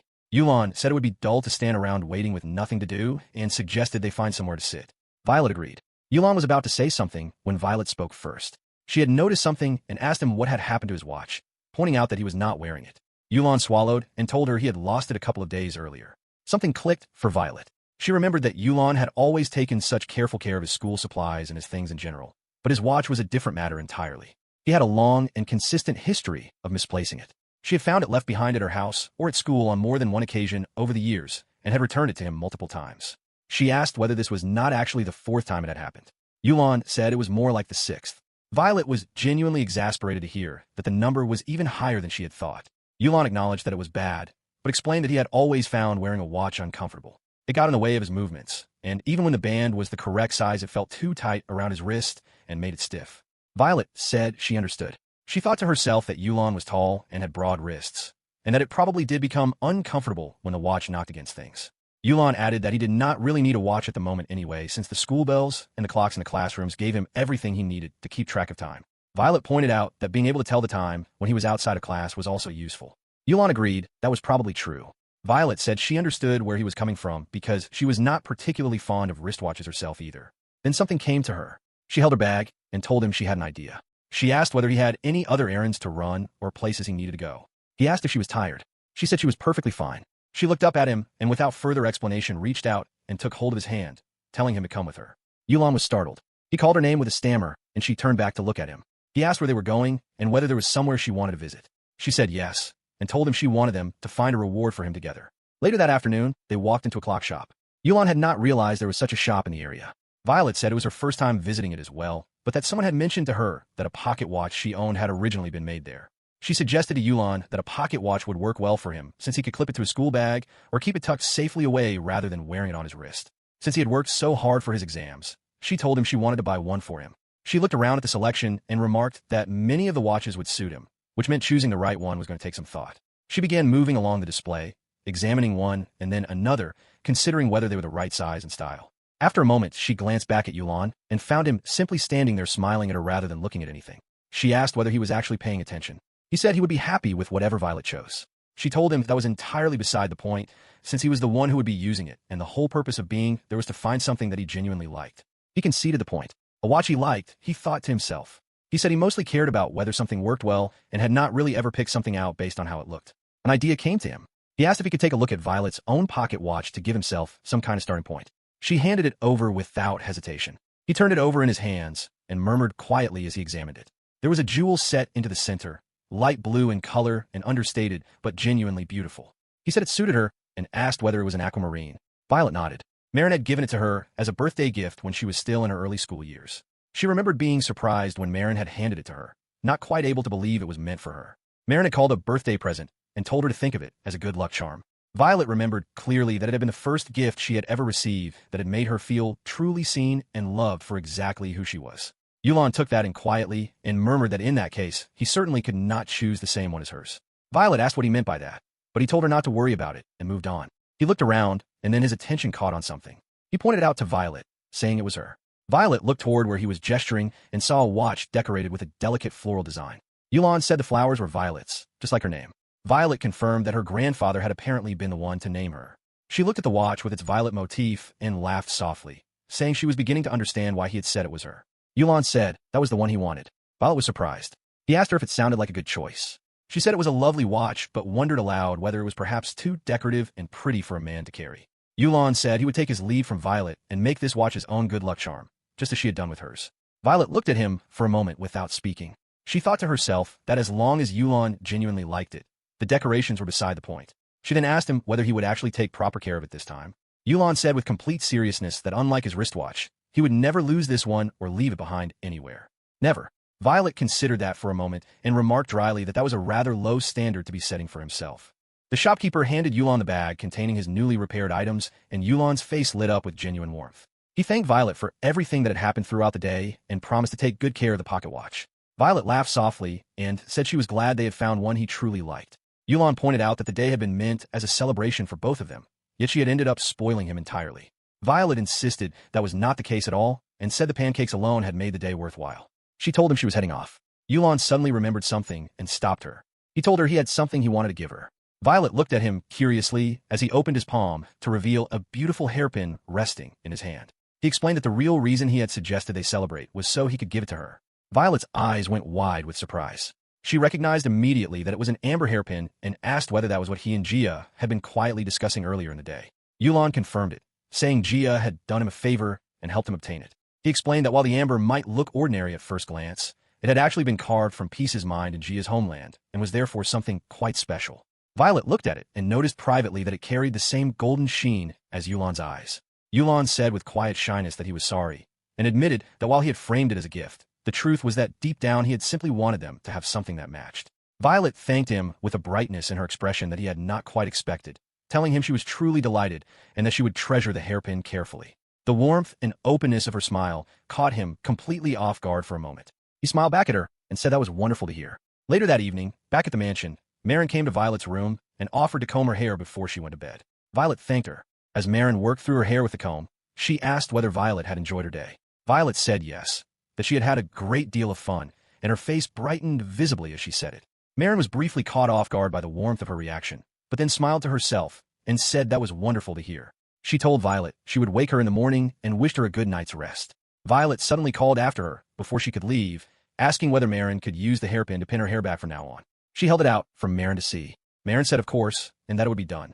Violet thanked her. Once Maryjun had gone and Violet was alone on her bed, she let out a quiet sigh. She thought to herself about the hairpin. She had worn it before in her previous life, before she had traveled back in time. She had never imagined she would receive it again. So much had unfolded differently since she had returned to this point in the past, and at times it genuinely slipped her mind that she had already lived through this world once before and had failed. She was becoming comfortable and complacent, and that was dangerous. She needed to remain careful and keep her true goal clearly in sight. She clenched her fist with resolve, and yet she thought to herself with quiet wonder how strange it was to receive the same gift twice. She found herself asking why. This time, the feeling was so much happier than it had ever been before. Meanwhile, Maryjun walked slowly down the hallways of the mansion, her thoughts turning as she went. She reflected on how remarkable it was that Lady Violet was smiling again within these walls. She had not seen her mistress look so genuinely cheerful since the day she had given her that pocket watch as a little girl. And yet the thought that someone else was now the one bringing that smile to her face stirred something complicated in Maryjun's chest. She thought about Yulon Kugers. She knew him well enough from his frequent visits over the years, and she trusted him to a degree. But it was her responsibility and her duty to protect her beloved mistress above all else, and that duty did not soften simply because she liked the person in question. She turned Violet's happiness over in her mind and felt a quiet sadness settle in as she admitted something to herself that was difficult to accept. It would not be her own hands that guided Lady Violet to salvation. That was simply not how things were meant to unfold. One day, when the right moment arrived, she would seat someone in the place of honor beside Lady Violet, whoever that person turned out to be.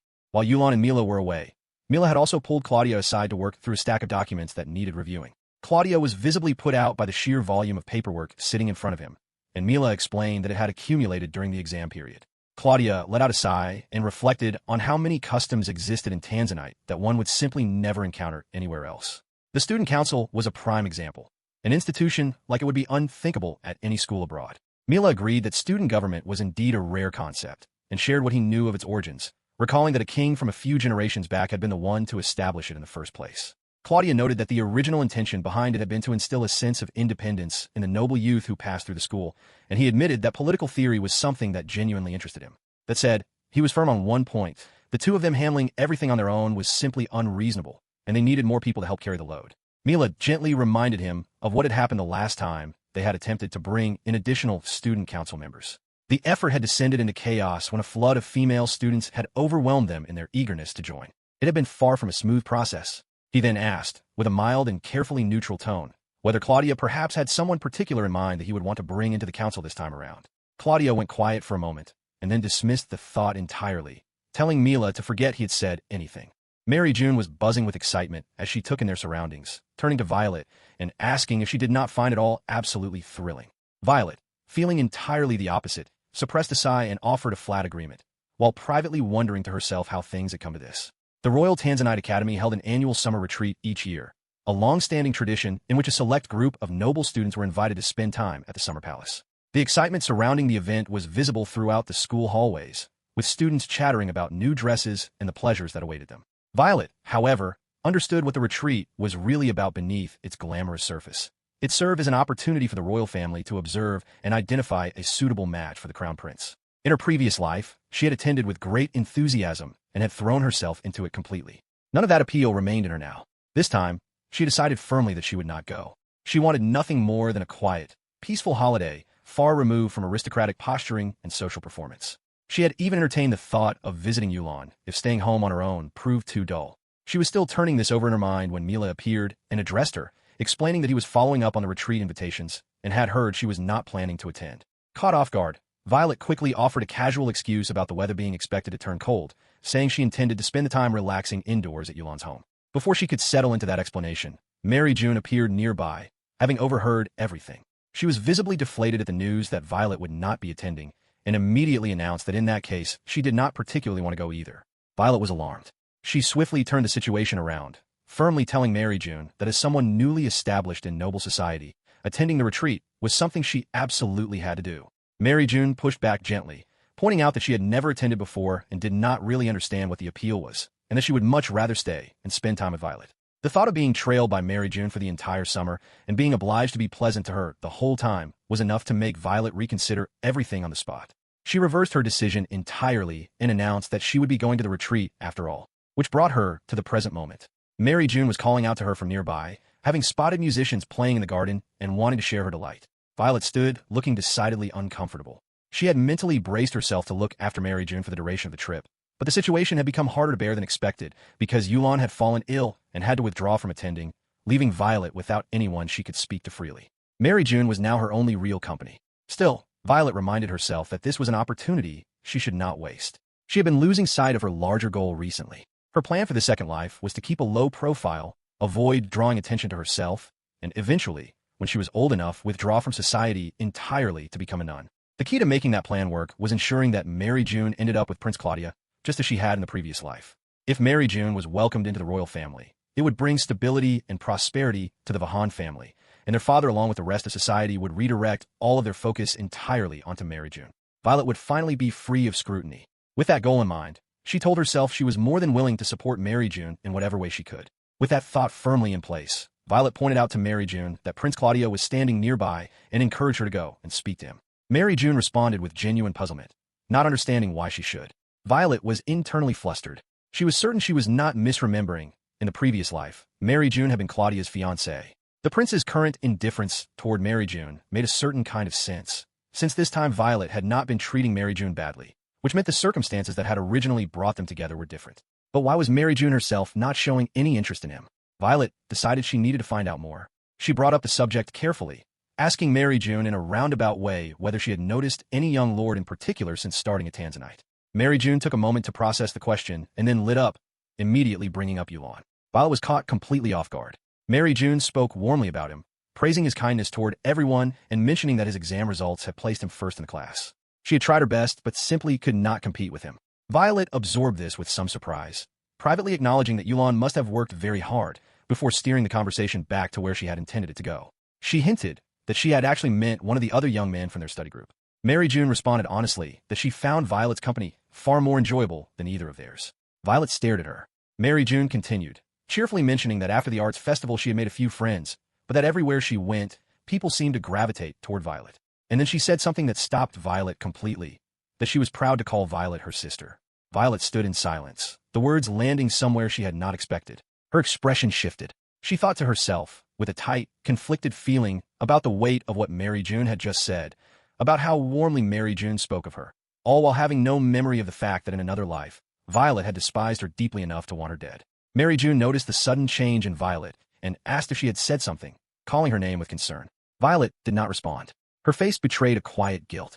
After a moment, she stepped away, telling Maryjun not to follow her. She reminded herself as she walked that Maryjun had no idea what she was referring to, that Maryjun's affection was genuine precisely because she carried no memory of what had passed between them before. And yet it was that very innocence that made the weight of it harder to bear. Maryjun called after her again, but Violette asked to be left alone for a little while and kept walking. Left behind, Maryjun stood quietly. Two other ladies soon appeared and tried to engage her about the banquet plan for that evening. But Maryjun was only half present, muttering to herself that she had upset Violette again without meaning to. The atmosphere shifted as an announcement rang out across the space, introducing Crown Prince Claudia Crucis and inviting him to address the assembled guests. Claudia stepped forward with a glass of wine in hand and opened with a gracious welcome, thanking everyone for making the time to attend the Academy's summer retreat.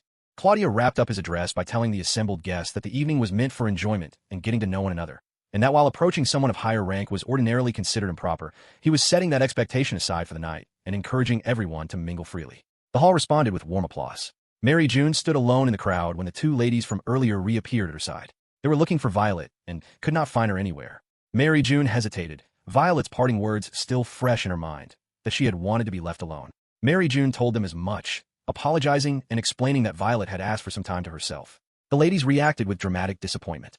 They explained that the moment they heard Violet would be attending the retreat, they had been eager to ask her about her relationship with Prince Claudia.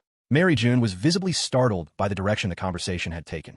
The ladies went on to confirm what they had long suspected, that having seen Violet and the prince together at the arts festival, they were thoroughly convinced the two were involved in a secret courtship. They pointed to specific moments as evidence. The prince slipping away to a second-year classroom before the recital, and Violet personally stepping in to help when his cloak had torn.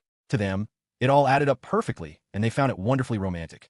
Maryjun absorbed all of this with undisguised shock, her thoughts fixed entirely on Violet. Nearby, someone else was growing irritated by the noise and shrieking coming from that corner of the room, finding it completely unacceptable regardless of whatever relaxed etiquette the evening allowed. That person moved away, pulling a silent Princess Rosette along with them. Rosette said nothing, but had been watching the group quietly. Elsewhere, Mila had just received the evening's guest list from a staff member. He looked it over and noted that Violet's name was marked as absent. She had apparently informed someone that she was feeling unwell and was resting in her room. He had, however, spotted Maryjun in the ballroom. As he glanced out a nearby window, drawn by a sound from outside, he caught sight of Violet walking alone in the garden below. He observed her with quiet amusement, recognizing exactly what she was doing, slipping away from the banquet under the cover of a convenient excuse. Out on the balcony and in the garden beyond, the atmosphere was still and peaceful. Violet had wandered further than she intended and found herself taken aback by the view that had opened up around her. The breeze was stronger than expected, and she soon realized it was because they were positioned right along the coast. It struck her as a surprisingly lovely discovery for what had begun as a simple walk to clear her head. But the stillness did not last. Her own words from earlier came back to her, without warning. The fragment that had nearly slipped out in front of Maryjun, the part about trying to kill her. She was immediately horrified at herself. Getting swept up in a moment of emotion was one thing, but nearly letting something like that slip out loud was careless in a way she could not afford. She put it down to the shock of hearing Maryjun speak so warmly and proudly about her, which had caught her entirely off guard. Then other memories surfaced, louder and harder to push away. Voices from the previous life broke through, the sound of guards being called, of her being seized and arrested, of her own furious and anguished cries. She had screamed that Maryjun had always taken everything from her, that Maryjun had everything already and still wanted more, and in her darkest moment she had cried out that she wished Maryjun had never been born at all. Standing alone in the quiet garden now, those memories felt like something out of a cruel and senseless dream. Her thoughts were broken when Prince Claudia's voice reached her from nearby, calling her name. She turned to find him there, and her surprise was plain on her face. He asked what she was doing out there. She registered who it was with a whisper, barely catching herself before launching into an explanation. Her room had been warm, and she had come outside for fresh air. She turned the question back on him just as quickly, asking why he was not at the banquet. Claudia hesitated before answering. The truth was that moments earlier, Mila had pointed out to him that Violet had been seen walking in the garden alone and unaccompanied. When Claudia had asked where her sister was, Mila said he was not certain, but suspected something had happened between them since he had last seen them together at noon. He also mentioned that Violet's usual companion, Yulan, had taken ill and sent his apologies. Claudia had looked struck by this. Mila had then gently suggested that Claudia go, assuring him he would keep watch over things inside, and noting with quiet knowing that there was only one person at the retreat Claudia truly wished to speak with. Claudia had not argued, so when he answered Violet, he offered only that he had wanted a break and was feeling somewhat tired himself from the effort of organizing the evening. Violet took this at face value and thanked him sincerely, bowing with genuine appreciation for all the work he must have put into the banquet arrangements. Then it struck her where she was standing. This pavilion, she realized with a jolt, was almost certainly reserved for royal use. She began to apologize immediately for being there without permission and made to leave at once. But before she could take more than a step, Claudia reached out and caught her wrist. He told her to wait. Violet turned back to look at him. He held her gaze for a moment, something unreadable moving through his expression. Then he told her he did not mind her being there, and more than that, he said he would rather she stayed, and asked if she might be willing to sit with him for a little while and talk. Violet stood very still. She was aware, in a way that seemed to reach beyond the present moment, that this hand had never once touched her before.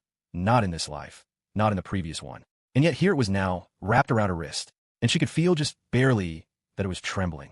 Back in his bedroom, Yulan was being looked after by a maid who gently reminded him that he was not someone who fell ill very often, and while his exam results had been wonderful, he really needed to take better care of himself. Grades meant nothing if he worked himself into the ground. Yulan lay there in a daze and thanked her, telling her he would call if he needed anything. Once she left, he pushed himself upright and sat on the edge of the bed, frustrated with himself for falling sick at a time like this. The one small comfort he found was that he had not passed the cold on to Violet before she left. Still, he wondered whether he had simply pushed himself too hard with his studying. He groaned at the thought. When he turned his mind to the exams, he found himself genuinely puzzled. These had been the first examinations Violet's sister had ever sat, and she had come in second place. He, meanwhile, had studied to the point of giving himself a fever just to secure first. He quietly asked himself whether she might simply be a genius. After a long moment of stillness, his thoughts drifted away from grades entirely, and he whispered to himself that he hoped Violette was all right. At the summer palace, Violette and Prince Claudia were seated together on a bench.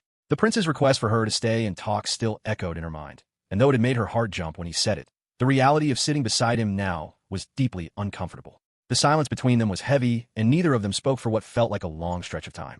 It was Claudia who broke it first. He observed, almost casually, that the last time the two of them had been alone together had been in the student council room. Violette seized on this immediately, relieved that he had found a way to open the conversation. She told herself she had to keep it going and say something quickly before the silence closed back in. But before she could gather her thoughts, Claudia said something unexpected. He brought up cardina leaves, noting that they had been the right choice.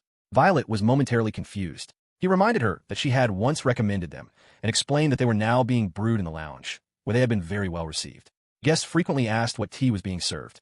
Violette was genuinely astonished. She had not imagined that her suggestion would actually be taken seriously, let alone that the prince himself had tried the tea and found it to his liking. Claudia confirmed that it had lived up to everything she had said about it, and added that it was a shame they had not started serving it sooner. He then mentioned that they were planning to introduce cardina to the student lounges as well, and told her that once it was available there, she should come and have a cup. Violette responded with open, unguarded delight, thanking him with genuine warmth. Claudia looked at her for a moment, and then quietly held back a laugh. Violette noticed and turned to him. He told her, with a calm and almost fond air, that she had a way of going wide-eyed whenever the subject of tea came up. Violette's heart immediately began to race. She fumbled over herself, starting to apologize for her lack of composure. Claudia told her there was nothing to apologize for, and that her enthusiasm was actually something that lifted his spirits. He rose from the bench as he said it, and there was a smile on his face. Violette sat very still, watching him, her heart still beating too fast. She tried to steady herself and make sense of what she was feeling. The reason her pulse was racing, she told herself, was simply because Prince Claudia seemed so entirely different from the person she had known before. In their previous life, he had never once looked at her the way he was looking at her now. His smiles had belonged to someone else entirely. The memories came flooding back in pieces. She recalled the coldness he had always directed at her, the sharp dismissals, the way he had told her they had nothing to discuss, and ordered her away. She remembered him standing before Maryjun, calling her the loveliest flower in a dark garden, speaking of her with a tenderness he had never once offered Violette. And then came the crueler memory, the moment he had turned on Violette with contempt, suggesting that no matter how much she tried to improve herself, she could never conceal what he called her ugly heart. He had scoffed as he said it. The phrase echoed through her now, and it made her blood rise. She pushed the memories down and forced herself back to the present. She reminded herself irritably that this was not the point. The point was that Claudia and Maryjun were no closer to each other than when the retreat had begun, and that was the problem. The whole purpose of the summer retreat, as far as Violette was concerned, was to push the two of them together. She did not have unlimited time. She intended to graduate and take the veil before long, and that plan depended entirely on Maryjun securing her place in the royal family first. They needed to make progress, and they were wasting it. With that thought firmly in place, Violette turned to Claudia with a bright, purposeful smile and brought up Maryjun. She mentioned that Maryjun had actually been studying tea quite seriously lately and suggested that Maryjun could offer him far better recommendations than she could. She offered to go and fetch her sister right then, framing it as a natural and helpful gesture. Inwardly, she was already planning to step aside and give the two of them room. Talking with her was pointless when there was a perfectly good opportunity to move things forward. Claudia, however, declined without any particular hesitation. Violette's entire chain of thought came to a dead stop. She stared at him in stunned silence. He continued on as though nothing had happened, calmly circling back to an earlier topic. He mentioned that the cold front you may have heard about, the one that had delayed shipments of the lounge's usual tea, had become a non-issue now that cardina was being brewed there regularly. There would be no need for other varieties going forward. Claudia pointed out that Maryjun herself had claimed to be knowledgeable about tea, which made Violette flinch inwardly, because it was true. She had said exactly that. Claudia then asked, with genuine curiosity, why Violette was bringing her sister up so suddenly. Violette faltered, scrambling internally for a way to explain herself without revealing what she was actually trying to do. She was desperate to understand why he had not shown the slightest interest in Maryjun, but she could hardly say that directly. Instead, she stumbled into a clumsy attempt to sing Maryjun's praises, pointing out that Maryjun was beautiful. Claudia looked at her with obvious confusion at the abruptness of it. Violette immediately worried she had been too blunt and tried to recover, pivoting to speak about Maryjun's character instead, how she threw herself wholeheartedly into everything despite her low-born origins, and how she had placed second in her class during the exams and had been overjoyed by the result, even crediting Claudia's tutoring for her success. Violet suggested that it would be a perfect opportunity for Maryjun to thank him privately, just the two of them. Claudia repeated the phrase with a puzzled tone. He was quiet for a moment, and then told Violet plainly that she may have misunderstood the situation. He apologized if he had given her the wrong impression, but he had absolutely no romantic interest in her sister. His reason for tutoring Maryjun had been purely practical. Mila was not the most thorough teacher and had a habit of leaving gaps in his explanations, so Claudia had stepped in out of necessity rather than any personal feeling. Violet's mind ground to a halt. She could not process what she was hearing, and before she could fully absorb it, Claudia continued, his voice dropping lower and becoming noticeably less composed. His words came out haltingly, accompanied by a visible flush rising in his face, as he struggled to say that compared to Maryjun, he actually found Violet to be far lovelier. Violet did not hear a word of it. She was entirely consumed by the catastrophic realization that Claudia was not considering Maryjun at all, and had never been considering her. In her mind, this was nothing short of a disaster. The moment was interrupted by the distant sound of a bell. Claudia noted that the banquet would be winding down and that he needed to go and speak with a few remaining guests before the evening ended. He told Violet she ought to head back inside. She agreed distractedly, still rattled. But just as she took her first step away, Claudia called after her and asked, with a careful seriousness, whether he had made his feelings sufficiently clear. Violet was struck still again. She interpreted the question as him asking whether she had understood that he was not interested in Maryjun and had no intention of being steered toward her, that he was simply indifferent, unsettled, and wanting the conversation to be over. She confirmed that she had understood. Claudia seemed satisfied and let her go. Not far away, Maryjun had been wandering the grounds after the banquet, unsure of what to do with herself, and had drifted all the way out to the gardens without intending to. There she spotted Prince Claudia, and her first thought was simply that she could follow him back inside. But then she noticed a second figure nearby, and realized it was Violet. She stood for a moment, putting the pieces together, the direction the prince had come from, the fact that Violet was there. Then the words those two ladies had said earlier came rushing back to her. Their certainty that Violet and Prince Claudia were involved in a secret courtship, that they were definitely seeing each other. Maryjun's face shifted into something that looked very much like quiet delight. After the banquet concluded, Violet was alone with her thoughts, and her expression was deeply troubled. She turned the situation over and over in her mind, telling herself it was a disaster. She had worked so hard. The fact that Maryjun and Claudia were not of equal birth was obvious, and yet in their previous life he had still proposed to her. Surely all that had been missing in this life was a small initial spark between them. That was why Violet had gone to such lengths. The arts festival, the study group, every opportunity she had quietly engineered or supported. Maryjun had shown again and again that she was kind, capable, and earnest. And yet Claudia's words came back to her with devastating clarity. He was not interested in Maryjun, not even slightly.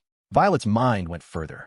She began to wonder whether the thing that had originally pushed Claudia toward Maryjun in the previous life had been, of all things, Violet's own cruelty toward her. The bullying, the antagonism, perhaps it had been what first drew his attention and sympathy to Maryjun and eventually led to his feelings developing. If that was the case, then in this timeline, where Violet had done none of those things, there was nothing to spark that same progression. He might never fall for her at all. The thought made everything Violet had done feel completely pointless. She had even gone to the trouble of teaching Maryjun the violin. She had praised her endlessly and pushed her forward at every turn. All of it, apparently, for nothing. Her head was beginning to ache from the strain of it all. A nearby voice broke through her spiral, asking gently if she was feeling faint and offering to call for help if she needed it. Violet looked up startled. She quickly reassured the young woman that she was perfectly fine and had simply been lost in her own thoughts, thanking her for the concern. The young woman laughed lightly, apologized for intruding, and Violet insisted there was nothing to apologize for and thanked her again. The young woman wished her a good evening and continued on her way. As she watched her go, Violet recognized her. That was Princess Rosette Megan of Lidos, the neighboring kingdom, a foreign exchange student, much like another student Violet knew named Gia. She had not realized Rosette was attending the retreat, and it occurred to her that the two of them had never actually spoken before. Rosette was exactly as Violet had imagined her to be from a distance. But Violet caught herself and pushed the thought aside. This was not the time to be thinking about her classmates. If she did not act soon, her entire plan, her quiet, carefully laid path toward eventually taking the veil and removing herself from this world of noble politics, was going to fall apart entirely. Maryjun and Claudia were not coming together on their own. She needed a new plan, and she needed to think of one quickly. After a few knocks, Maryjun let herself into the room. She offered a polite greeting and a good morning as she entered, and when she looked up she found Violet sitting awake, lost somewhere deep in her own thoughts. She called out to her gently. Violet came back to herself with a small start and returned the greeting warmly, telling Maryjun not to worry about coming late, as she had simply woken earlier than usual that morning. To herself, Violet admitted that she had far too much weighing on her mind to have slept properly at all. At the summer retreat, she had spoken with Prince Claudia, and what she had discovered was troubling. He seemed entirely indifferent toward Maryjun, and, that was not the only thing worrying her. Violet stepped outside, where Maryjun was already up and greeted her with bright enthusiasm, immediately offering to walk her to the dining room. Violet accepted quietly, while inwardly bracing herself with the fear that Maryjun might feel much the same indifference in return. At the dining table, Violet sat with her thoughts still running. Since returning from the retreat, she had been turning the situation over and over in her mind, trying to decide what to do. The Duke made cheerful conversation with Maryjun, asking whether she had enjoyed herself at the retreat. Maryjun replied happily that she had spent the time chatting with all sorts of people. Meanwhile, Violet reasoned silently to herself that if Claudia's interest had originally been sparked by witnessing her mistreat Maryjun, then with that behavior gone, there was very little chance he would fall for Maryjun now. That meant that in this version of events, the two of them might never end up together at all. She had thought it through carefully enough to know that this should not affect her own life directly. Their romance would have served as a useful distraction, one she had intended to use as cover to quietly slip away to a convent. But her plan to take the veil had always been built on the knowledge of how their story ended. In truth, both times she had lived through this, her life had been shaped entirely around Claudia's relationship with Maryjun. Now, however, things were moving in directions she had not anticipated. The future was certain to be different this time. Reliving this year, in short, meant it would end differently too. Her thoughts were interrupted by her father's sharp and irritated voice calling her name. She jolted back to attention. The Duke pointed out with clear displeasure that Maryjun had placed second in her class on her very first set of exams, while he had heard that Violet had only placed fourth in hers. Violet answered briefly, pressing her hand into a fist beneath the table. The Duke pressed on, asking how she could call herself a Vahan when her younger sister was outperforming her. He called it shameful. The dining room fell into silence. Violet told her father she was sorry. Then the stillness was broken by the clatter of cutlery, as Maryjun spoke up, asking her father not to scold Violet. She explained that her own second-place result had only been possible because of Violet and their study group. Violet looked at her in quiet surprise. It was strange. Maryjun had never spoken up against their father like that before. She was still far from assertive about it, but it was unexpected all the same. Maryjun continued, saying that their father might not be aware of it since Violet had been remarkably quiet on the subject for so long, but that Violet had in fact won the heart of Prince Claudia himself, and that he was completely taken with her. Violet went still in her seat. The Duke and Duchess both reacted with visible surprise. Violet's mind went blank with shock, and she turned to Maryjun and asked what she meant. Maryjun apologized and explained that at the retreat, she had happened to see the two of them meeting privately together in the garden. Violet felt the color drain from her face. She had not known Maryjun was there. Maryjun, entirely unaware of Violet's alarm, turned to their parents with cheerful excitement and announced that Violet might one day be their future queen. The Duchess was overjoyed, expressing her delight that someone had fallen for their Violet, and that it was the crown prince of all people. She called it a tremendous honor and warmly invited Violet to come to her whenever she wished to talk. Violet sat there looking stunned. The Duchess turned to her husband and asked whether they were in full agreement. The Duke was quiet for a moment before conceding that this, at least, could be of some benefit to the Vahans. Later that day at school, a class came to an end and the teacher dismissed the students, reminding them to review their notes before the next lesson. Yulan thought to himself that it was noon and he ought to find Vio and ask her to have lunch with him. Before he could move, someone called his name with relief, asking after his health and saying they had been worried during his absence. Yulan recognized the person and said with mild surprise that yes, he had recovered, and thanked them. The person handed him notes the teacher had prepared to cover what he had missed while he was sick, and added warmly that he probably did not even need them. Yulan looked at them with mild confusion. The person explained with genuine admiration that Yulan had placed first in their class, which was quite an impressive achievement. Yulan gave a short, light laugh and brushed it off, saying it had just been a stroke of luck. The person told Yulan that they had been hoping he would join their group for lunch so they could work through some of the exam questions together. Yulan hesitated for a moment. The person picked up on this and asked if he already had other plans. Yulan went quiet and thought it over, reminding himself that he had not actually made any promise to have lunch with Vio. He shook off the hesitation and agreed to go along with them, telling himself that it was easy enough for the two of them to miss each other at lunchtime anyway. In another part of the school, a pair of young women noticed Violet walking through the dining hall alone and whispered to each other about whether to approach her and say hello. One of them immediately shrank back at the suggestion, unable to bring herself to do it. Violet caught their glance, then quietly gathered her things and moved somewhere else. The dining hall was too noisy, which was why she had brought her lunch outside, but even outdoors there seemed to be people everywhere she turned. For some reason she could not quite name, she felt more watched than ever before. All she wanted was to eat somewhere calm and quiet, by herself. Then she noticed something. Tucked away among the greenery was a small gazebo, so completely surrounded by thick, overgrown foliage that it was almost entirely hidden from view. She made her way toward it, wondering how she had never come across it before.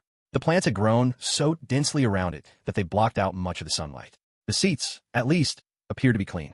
She thought it was a lovely little corner to have tucked away on the school grounds, even if it had clearly been left to grow wild. It was no surprise that nobody came here. The thought had barely settled in her mind before an idea quietly took shape. Violet sat down inside the gazebo as the leaves rustled softly around her. She noticed immediately that the breeze was pleasant and that the noise from the schoolyard reached her only faintly, as though the surrounding trees were absorbing the sound. She decided she had found a genuinely nice spot and that she would eat her lunch here today. She opened her lunch and reached for a sandwich. As she did, Maryjun's voice came back to her from that morning, the words playing again in her head, that Prince Claudio was completely taken with her. Violet turned the idea over in her mind with a sense of disbelief. Prince Claudia and herself. It seemed like quite a stretch of the imagination. Maryjun had only seen them speaking with each other. Why would she leap to the conclusion that he was pursuing her? It was true that before her imprisonment, Violet had been openly chasing after Claudia herself, visiting the student council room every single day. But she hardly ever crossed paths with him now. Perhaps Maryjun had simply read too much into what she had seen. Whatever the case, Violet hoped things would not become too complicated because of it. Then her father's cold words from that morning came back to her. She thought to herself that he was as sharp-tongued as he had always been. And yet, she realized it was the first time her father had ever held any kind of hope for her at all. Since she had gone back a year, everything had been unfolding differently. She did not regret any of it. She had wished for a different future, and a different future was what she was getting. Then something about the quiet of the little gazebo made her breath catch. The stillness and the isolation reminded her of the cell. She had been alone in that silent, freezing chamber, locked away in a place where her voice could not reach anyone.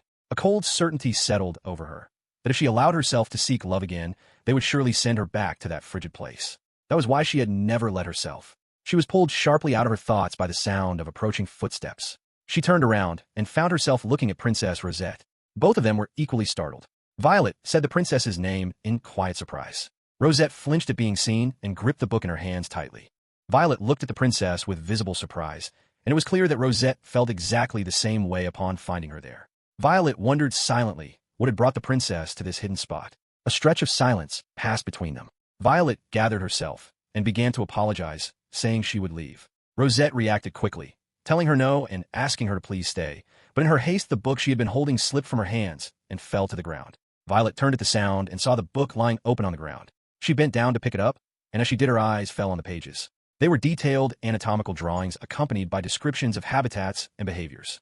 It appeared to be some kind of field guide on reptiles. Rosette was flustered and faintly panicked, stumbling over her words as she tried to explain that it was not what it looked like, and that Violet handed the book back to her calmly, and told her she had no need to explain herself. She gave her word that she would not tell anyone, and with that she made to leave. Rosette called after her and asked in an anxious voice whether Violet was not at all appalled by what she had seen, whether the sight of her carrying around that kind of book did not shock her. Violet paused and considered it for a moment. She admitted that it was a little surprising, but told Rosette plainly that she was free to be interested in whatever she liked. She did gently suggest, however, that Rosette might want to be mindful of who caught a glimpse of the book and its illustrations, since some people had a strong fear of reptiles. With that, she wished Rosette a pleasant afternoon and left her standing there in stunned silence. Out in the hallways, Violet walked with her heart still beating a little faster than usual from the unexpected encounter. She had never imagined she would run into Princess Rosette in such a secluded place, and she supposed that was precisely why the princess had been so startled to find her there too. Then Rosette's question came back to her, whether she was not appalled. Violet hugged her own things a little closer as she walked and thought it over. A field guide on reptiles did not trouble her in the least. She had read plenty of books like that herself. But she knew that if someone were to open those pages in the middle of a classroom, the illustrations alone would likely cause some of the girls to faint. She wondered briefly whether she ought to have pretended to be more alarmed. It might have seemed more normal. She did not make a habit of talking about other people's private things. And since she and Rosette were not particularly well acquainted, she hoped that having caught a glimpse of the book would not cause the princess any lasting worry. Her thoughts were interrupted by someone calling her name. She turned and found Yulon coming toward her to run. He said it was lucky he had found her. Violet asked why he had been running and what had happened, and mentioned that if he had wanted to ask her to lunch, she had already eaten and was sorry for it. Yulon said that was not why he had come and that he had eaten as well. Violet asked what he needed then. Yulon rubbed the side of his face and admitted that it was not really anything in particular. He explained that after class he had decided to go looking for her, thinking that if he missed her today, he would have to wait until tomorrow. A faint flush crossed his cheeks as he added that they had not spoken in a while and that he had simply wanted to see her. He had come down with a cold and had not been able to attend a retreat with her. Violet felt something quiet move through her at this.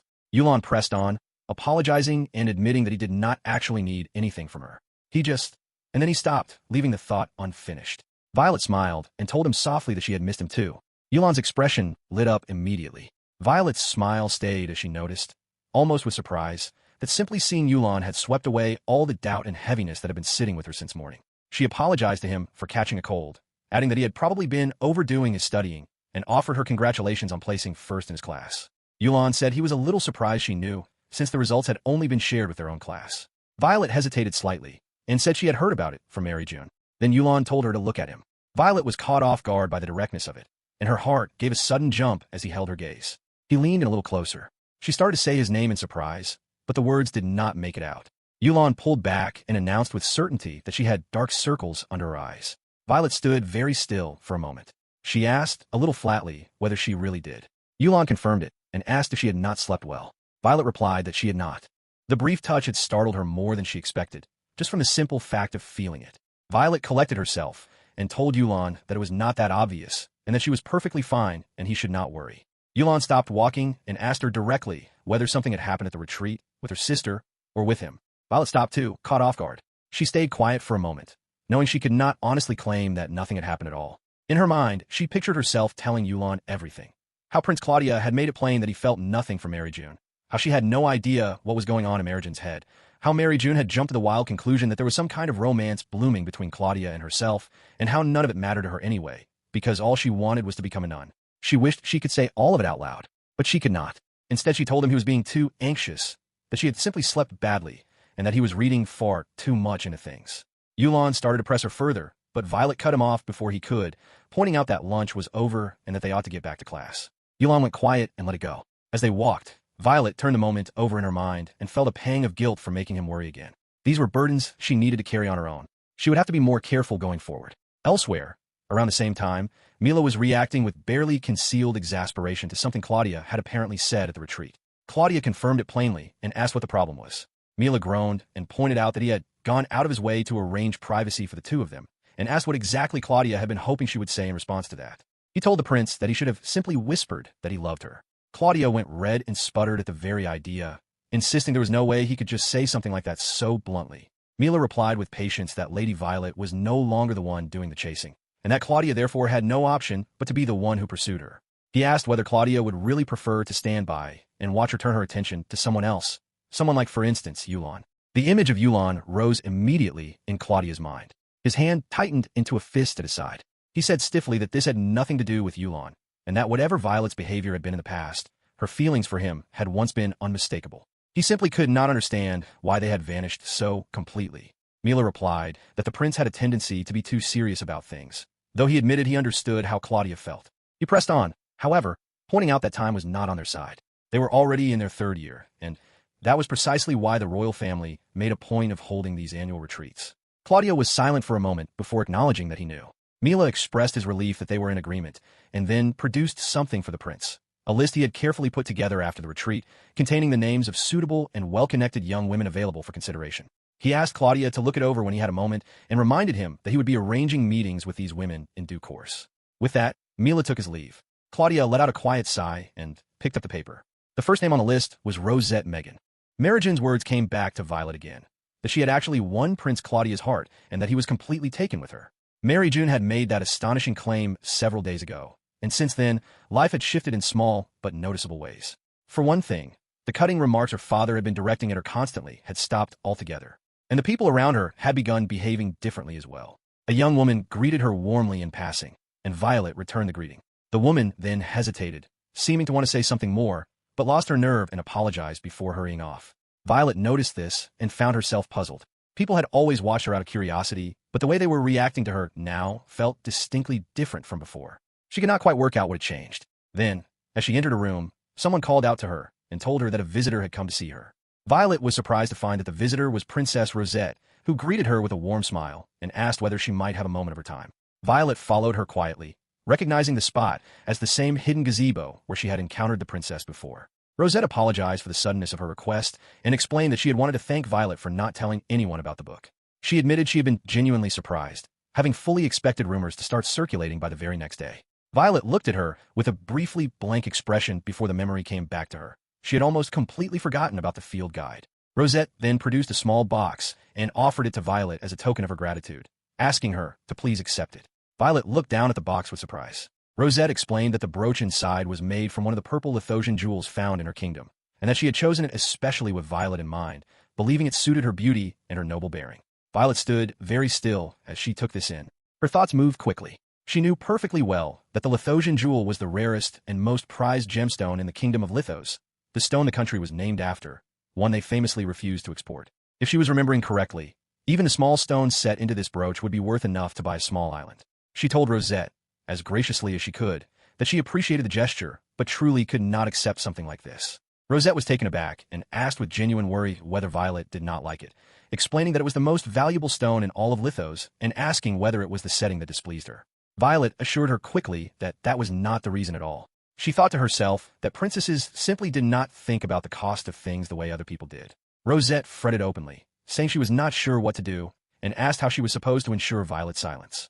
Violet's body went rigid with the realization. She understood now, with sudden and complete clarity, exactly how she had misread the situation. She had been wrong from the very beginning. The brooch was not a thank you gift. It was a bribe. If she had stopped to think about it from Rosette's position, it would have been obvious. Backstabbing was a common enough currency among aristocrats. Those who wished to tear someone down had a far easier time spreading damaging rumors than they did building up their own reputation. Princess Rosette had a private interest that her peers would find deeply off-putting. That was why she was frightened. A pastime like studying reptiles could cost her everything she had built among the noble women around her, her standing, her image, her friendships. And Violet, who had stumbled upon her secret, was naturally the person she had the most reason to fear. The silence between them stretched out. Then Violet spoke. She told Rosette, in a perfectly calm and matter-of-fact tone, that she had absolutely no self-control when it came to sweets. Rosette stared at her. She asked, completely bewildered, whether she had heard correctly, sweets? Violet confirmed it without any embarrassment, saying that she genuinely loved anything sugary, that she ate muffins and cake every single day, and that if something sweet was placed in front of her, she would eat it without hesitation. Rosette murmured that she understood, though her expression made it clear she did not yet understand at all. Violet continued, adding that bitter flavors, on the other hand, were something she could not stand. Being served black coffee made her miserable, and she always had to force herself to get through it. Rosette asked, still visibly stunned, whether Violet was being serious. Violet said that she was, and remarked that it was quite an embarrassing flaw in a young lady. She paused, then asked Rosette plainly whether that appalled her. Rosette startled at the question and began to stumble over a response. Violet added calmly that she did not mind at all if Rosette chose to repeat what she had just been told. Rosette protested immediately that she would never do such a thing, that she could not possibly, but Violet spoke again before she could finish.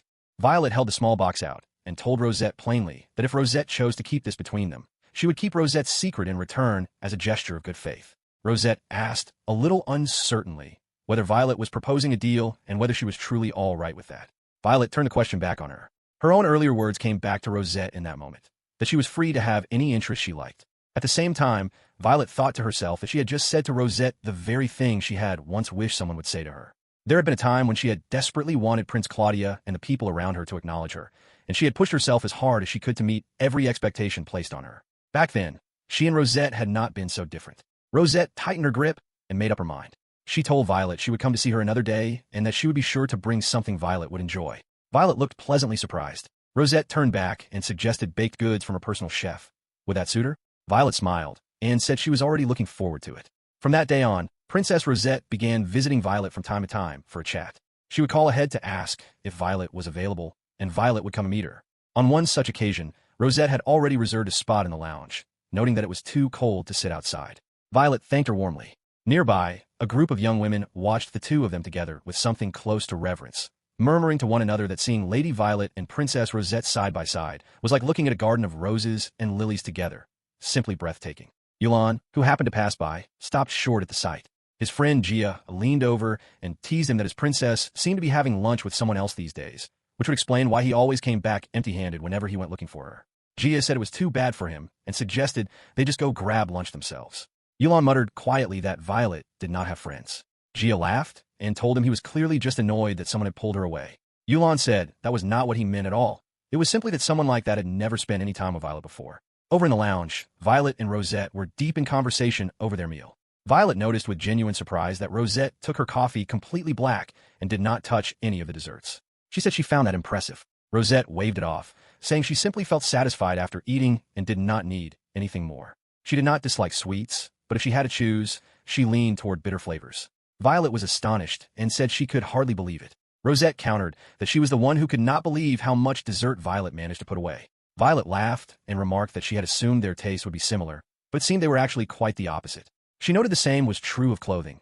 She was fond of pale dresses, but they did not suit Rosette the same way, which was a shame. Rosette said that pale dresses could be tricky to keep clean in any case, and that she had always admired the bright colors Violet tended to wear. Violet laughed and said that if they were complete opposites in every way, life would actually be quite simple. Rosette was caught off guard by the lightness of her reaction, then broke into a smile herself and agreed that yes, it was rather lovely. Violet said that she had never imagined the two of them would end up sitting together over tea like this. She mentioned that she had one close friend, a childhood friend in the year below her, but that apart from him, there was really no one else at school she felt she could speak with so freely. Rosette asked whether she did not talk this way with Prince Claudia as well. Violet paused. The question landed strangely. She asked why Rosette was bringing up the prince all of a sudden. Rosette smiled and said it was no particular reason, but that she saw him fairly often, did she not, and that she had heard the two of them had met privately at the retreat. Violet stiffened.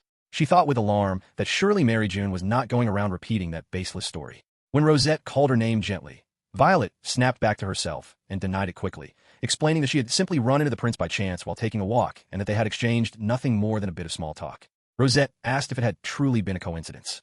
Violet said yes, immediately. Rosette tilted her head and remarked that it was strange, then, because everyone was saying that Violet was among those being considered as a potential bride for the prince, and that there were even rumors of an engagement on the horizon.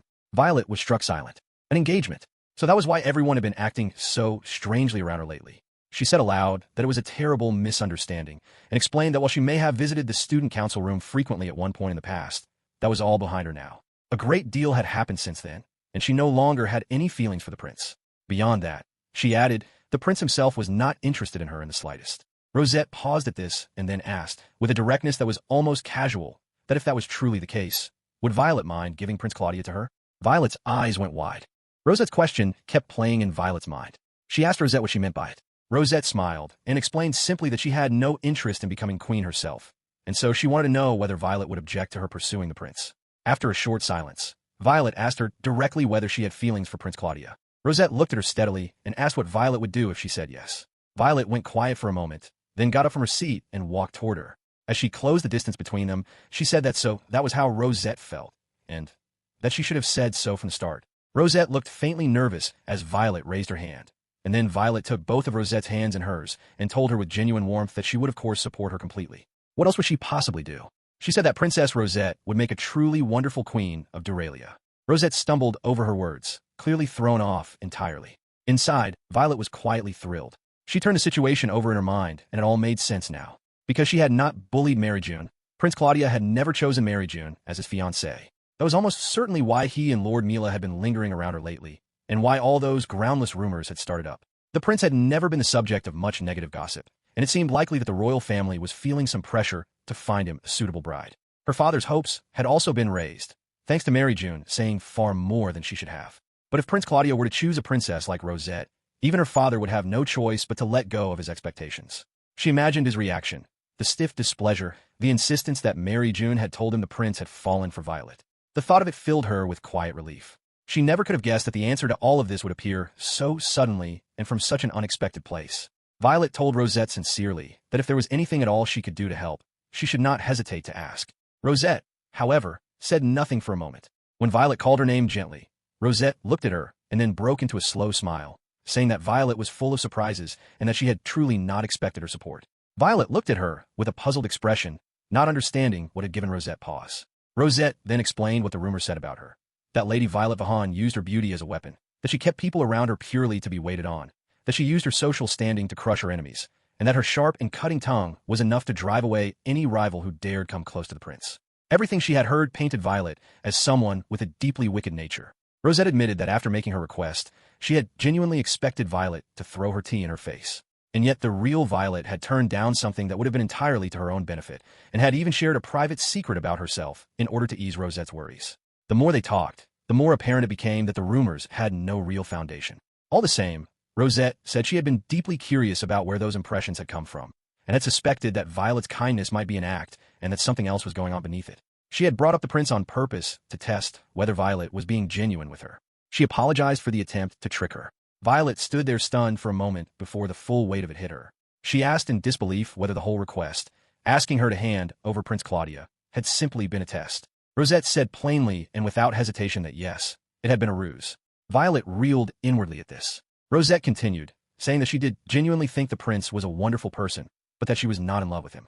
Even so, her father and the people of her kingdom were all deeply hopeful that the prince would one day propose to her. Rosette rose from her seat and began to explain her situation more fully. Lithos might appear from the outside to be a grand and prosperous kingdom, but in truth it was a small country with no real military strength. Her brothers, the princes, had worked hard to shape it into a trade-centered neutral power, but the country's footing was uncertain. Any neighboring force could move against it at any time. What Lithos needed urgently was a powerful ally who could stand in its defense. Then, one day, an invitation had arrived from Duralia, an invitation for Rosette to come as an exchange student. She had gone to her father and asked him plainly whether this was meant as an opportunity to marry Crown Prince Claudia. Her father had confirmed it, explaining that Duralia had sent out invitations to a number of kingdoms and that this was a fortunate and timely opening. He had told her with warm certainty that the prince would surely come to love her. And so, with all of that behind her, she had come. After their conversation, Rosette walked alone down the hallway. Someone called out to Rosette from behind. She turned and murmured her brothers' names. Her older brother told her she did not have to go if she did not want to, and that she should not force herself. Her second brother agreed, adding that she should not worry about what their father had said. He acknowledged that having royal connections in Duralia could benefit Lithos, but that they had no desire to see her sacrifice for the sake of those connections. Rosette smiled at them both and said she did not see herself as a sacrifice. She was going only as a candidate, and there was no guarantee the prince would choose her at all. Her first brother immediately cried out in protest, asking what on earth she was saying, and declared that she was the cleverest and most beautiful girl in the world. Her second brother enthusiastically agreed, saying the crown prince would drop to one knee the moment he laid eyes on her. Rosette asked them to please calm down. She told them she had decided to accept Duralia's invitation. She had not promised herself to anyone, and if Prince Claudia were to choose her, she would consider it a great honor. She had grown up in Lithos's royal family, and had long since prepared herself for something like this. Her brothers fell quiet, and then told her with great feeling that they were sorry. Violet listened to all of this, and said with genuine surprise that she had not known Rosette had come to the academy in the hope that the prince might propose. She apologized, saying she had been ignorant of Rosette's situation and that her earlier words must have seemed thoughtless. Rosette told her it was fine and that she felt fortunate to have been among those invited. She said that if she was going to have to marry into royalty someday, Prince Claudia was among the less unpleasant of the possible choices. And besides, she added, her voice brightening with real excitement, she had heard that there were a few rare Duralian reptiles native to the area that she had not yet managed to find. She had been quietly searching the gardens whenever she had the chance, and was hoping that, with a little luck, she might get to see one. Violet thought to herself that this explained the field guide. Rosette added that in any case, the whole business surrounding the engagement candidates struck her as rather overblown. Violet looked at her with surprise. Rosette noticed and asked whether something was the matter. Violet said she was sorry and admitted that she simply had not expected Rosette to feel that way. Rosette asked whether Violet had expected something different from her. Violet caught herself. Rosette reminded her gently of what Violet herself had said, that she was free to have any interest she liked. She said she had sensed from that moment that the two of them might be more alike than they appeared. She smiled and said that everyone, no matter who they were, had a side they would hate for others to see. Being perfect all the time was simply exhausting. Violet was struck by the words, a side they would hate others to see. After a short silence, she said quietly that yes, that was true of her as well. She had a side she could not tell anyone about, something she thought of as dirty and repulsive. Rosette's expression shifted into something uncertain and puzzled. Sometime later, walking together through the hallways, Rosette was still talking warmly about the tea leaves Violet had recommended, saying they were truly delicious. Violet was pleased to hear it and then brightened as a new idea occurred to her. She suggested that next time they have lunch together in the gazebo, and said she wanted to show Rosette something she actually owned herself, a field guide on reptiles. She said she knew far less about lizards than Rosette did, but that she would love to learn more if Rosette was willing to teach her. Rosette was caught off guard by the offer and asked with delight whether Violet was sure, saying that if she truly wanted her to, she would be absolutely thrilled. Just then, someone approached and apologized for interrupting, telling Rosette that someone had come by her classroom looking for her. Rosette thanked her at once, told Violet she would be on her way, and wished her a wonderful day before heading off. Violet watched her go and thought to herself that Rosette could shift gears remarkably quickly. It suited a princess perfectly. The phrase Rosette had said stayed with her as she walked. A side she would hate others to see. She was still turning it over in her mind some time later when she found herself in the library, slowly scanning the shelves for a book. She flinched when a voice beside her pulled her back to the present. Yulan was looking at her with mild concern, saying she had been staring into empty space. Violet gathered herself and said she was fine and had simply been lost in thought. She apologized and quickly redirected her attention, reminding herself why they were there. Yulon needed a reference text for a history assignment, the same one she had done in her first year. She remembered it being quite challenging, as the teacher had been very particular about it. She began thinking aloud about where they should start looking. Meanwhile, Yulon stood watching her quietly for a moment before asking whether she had been thinking about Princess Rosette. Violette paused. Then she turned to look at him. Yulon mentioned that he had seen the two of them together that afternoon, and that he had simply never really seen them in each other's company before. Violette said she had not gotten around to telling him yet. She had recently had the chance to talk with Rosette properly, and while they did not know each other all that well yet, something had come of it. She trailed off mid-thought, and then turned to Yulon with a slightly hesitant look and asked him whether there were things he never wanted to tell anyone or let anyone see. Yulon looked at her in confused surprise. Violette immediately caught herself and said she had not meant it to sound as heavy as it did. She explained that earlier she and Princess Rosette had been talking about how everyone likely had a side they wanted to keep hidden. She pointed out that she and Yulon had known each other since they were children, and so she had always assumed they knew nearly everything about each other. But it had crossed her mind that he might have secrets too. A quiet settled between them. Violette said it was a strange thing to bring up and apologized, telling him to just forget she had said anything. The words had barely left her when her whole body went still. Yulon had pulled her into an embrace without warning. He told her quietly that there was nothing at all, that he would not want her to see. If there was anything she did not already know about him, it was simply something she had not noticed yet. Violette felt the warmth rise in her cheeks as her heart picked up its pace. After a short silence, Yulon added in a lighter tone that, for instance, he could loom over her like this now. Violette told him she was already well aware of that, and said it was only because he had grown at an unreasonable rate. Yulon laughed. He agreed that he had gotten quite tall, and reminded her that she used to be the tall one between them. Violette said that was true, and then found her thoughts drifting somewhere unexpected. Even as children, Yulon had always been like this, warm and playful, always throwing his arms around her without a second thought. They had both grown a great deal since those days. She was of course aware of that. Aware, too, that Yulon had grown into a fine young man. She stopped herself abruptly. What kind of thought was that? What a strange and unsettling direction for her mind to wander. Yulon cut into her thoughts and asked about her. Was there something she could not tell him? He caught himself almost immediately and said that if there was, he supposed she could not really say, since it would be a secret after all. Violette hesitated. She wondered whether she should tell him that she had come back a year in time in order to change what was coming. The thought barely took shape before she pushed it aside firmly. No, she had to think clearly. If she actually said that out loud, he would think she had lost her mind entirely. She had no way of proving she was from the future. And yet, Yulon called her name softly. Violette pressed her hand together. If she told Yulon, truly told him, he would not laugh at her, not if she was serious. Whatever she said, he would believe her. He would believe every word of it. She told him that she knew she could tell him anything, and that she meant it. Yulon looked at her for a moment, and then his expression opened into something bright and warm. He said he was glad. Inside, Violette quietly apologized to him. She trusted Yulon completely, with everything she had, and that was precisely why she could not let him see the ugly side of her. Of all the people in her life, he was the one she most wanted to protect from it. The dream came back to her the way it always did. The sound of rain filled a room that had once been quiet. Maryjun stared at her, her face frozen in terror, her eyes reflecting back the image of someone who had lost all reason, a murderess. Violette jolted awake with a sharp breath, her chest heaving. She let out a long, slow exhale and looked around her room. She told herself it was all right. In this world, it had never happened, but the memory was not the kind that faded easily. Morning came. Out on the academy grounds, Rosette called out to Violette in barely contained excitement, pointing at something just ahead. Violette looked and caught sight of a small lizard and felt a genuine spark of surprise and delight. She remarked that they really did live on the school grounds. Rosette explained that there was quite a lot of wildlife on the property, and that since nobody came to this particular spot, it was like their own private little park. Small lizards, she added, like to come out and lie in the sun on clear days like this one.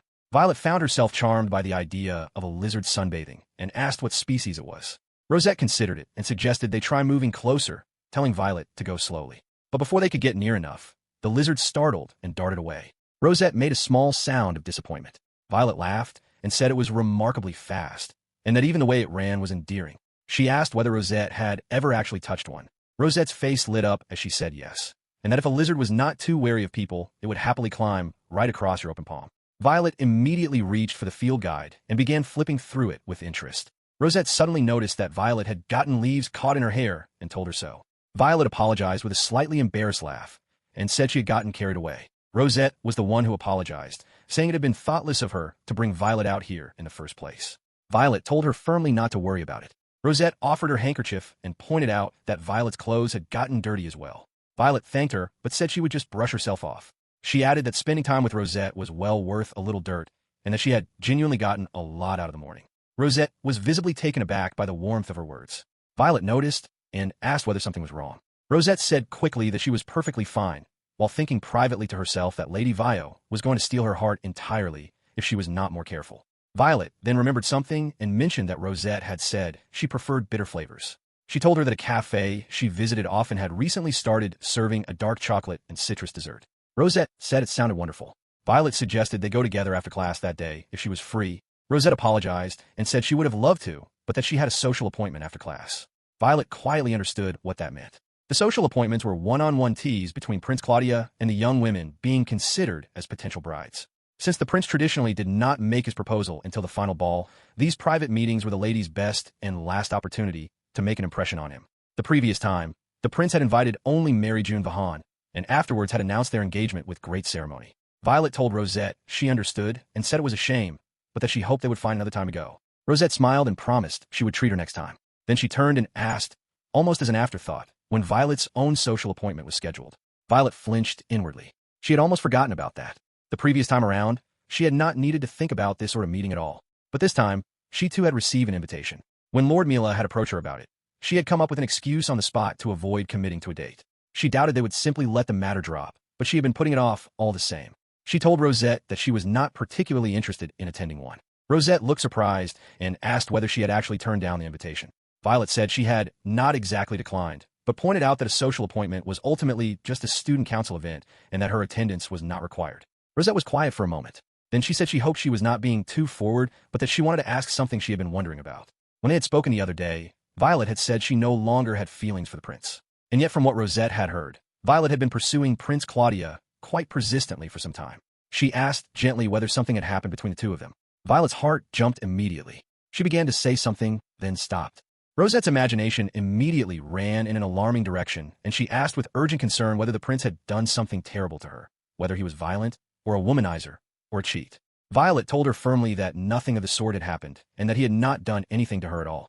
She was avoiding him entirely for her own reasons. Rosette went quiet and then said she understood and apologized for prying. Violet hesitated for a moment, then called Rosette's name and told her that if the question seemed strange, she should feel free to pretend it had never been asked. But she posed it anyway. If a person had committed a truly terrible crime and then been given a second chance, with everything they had done wiped clean, what would that person do?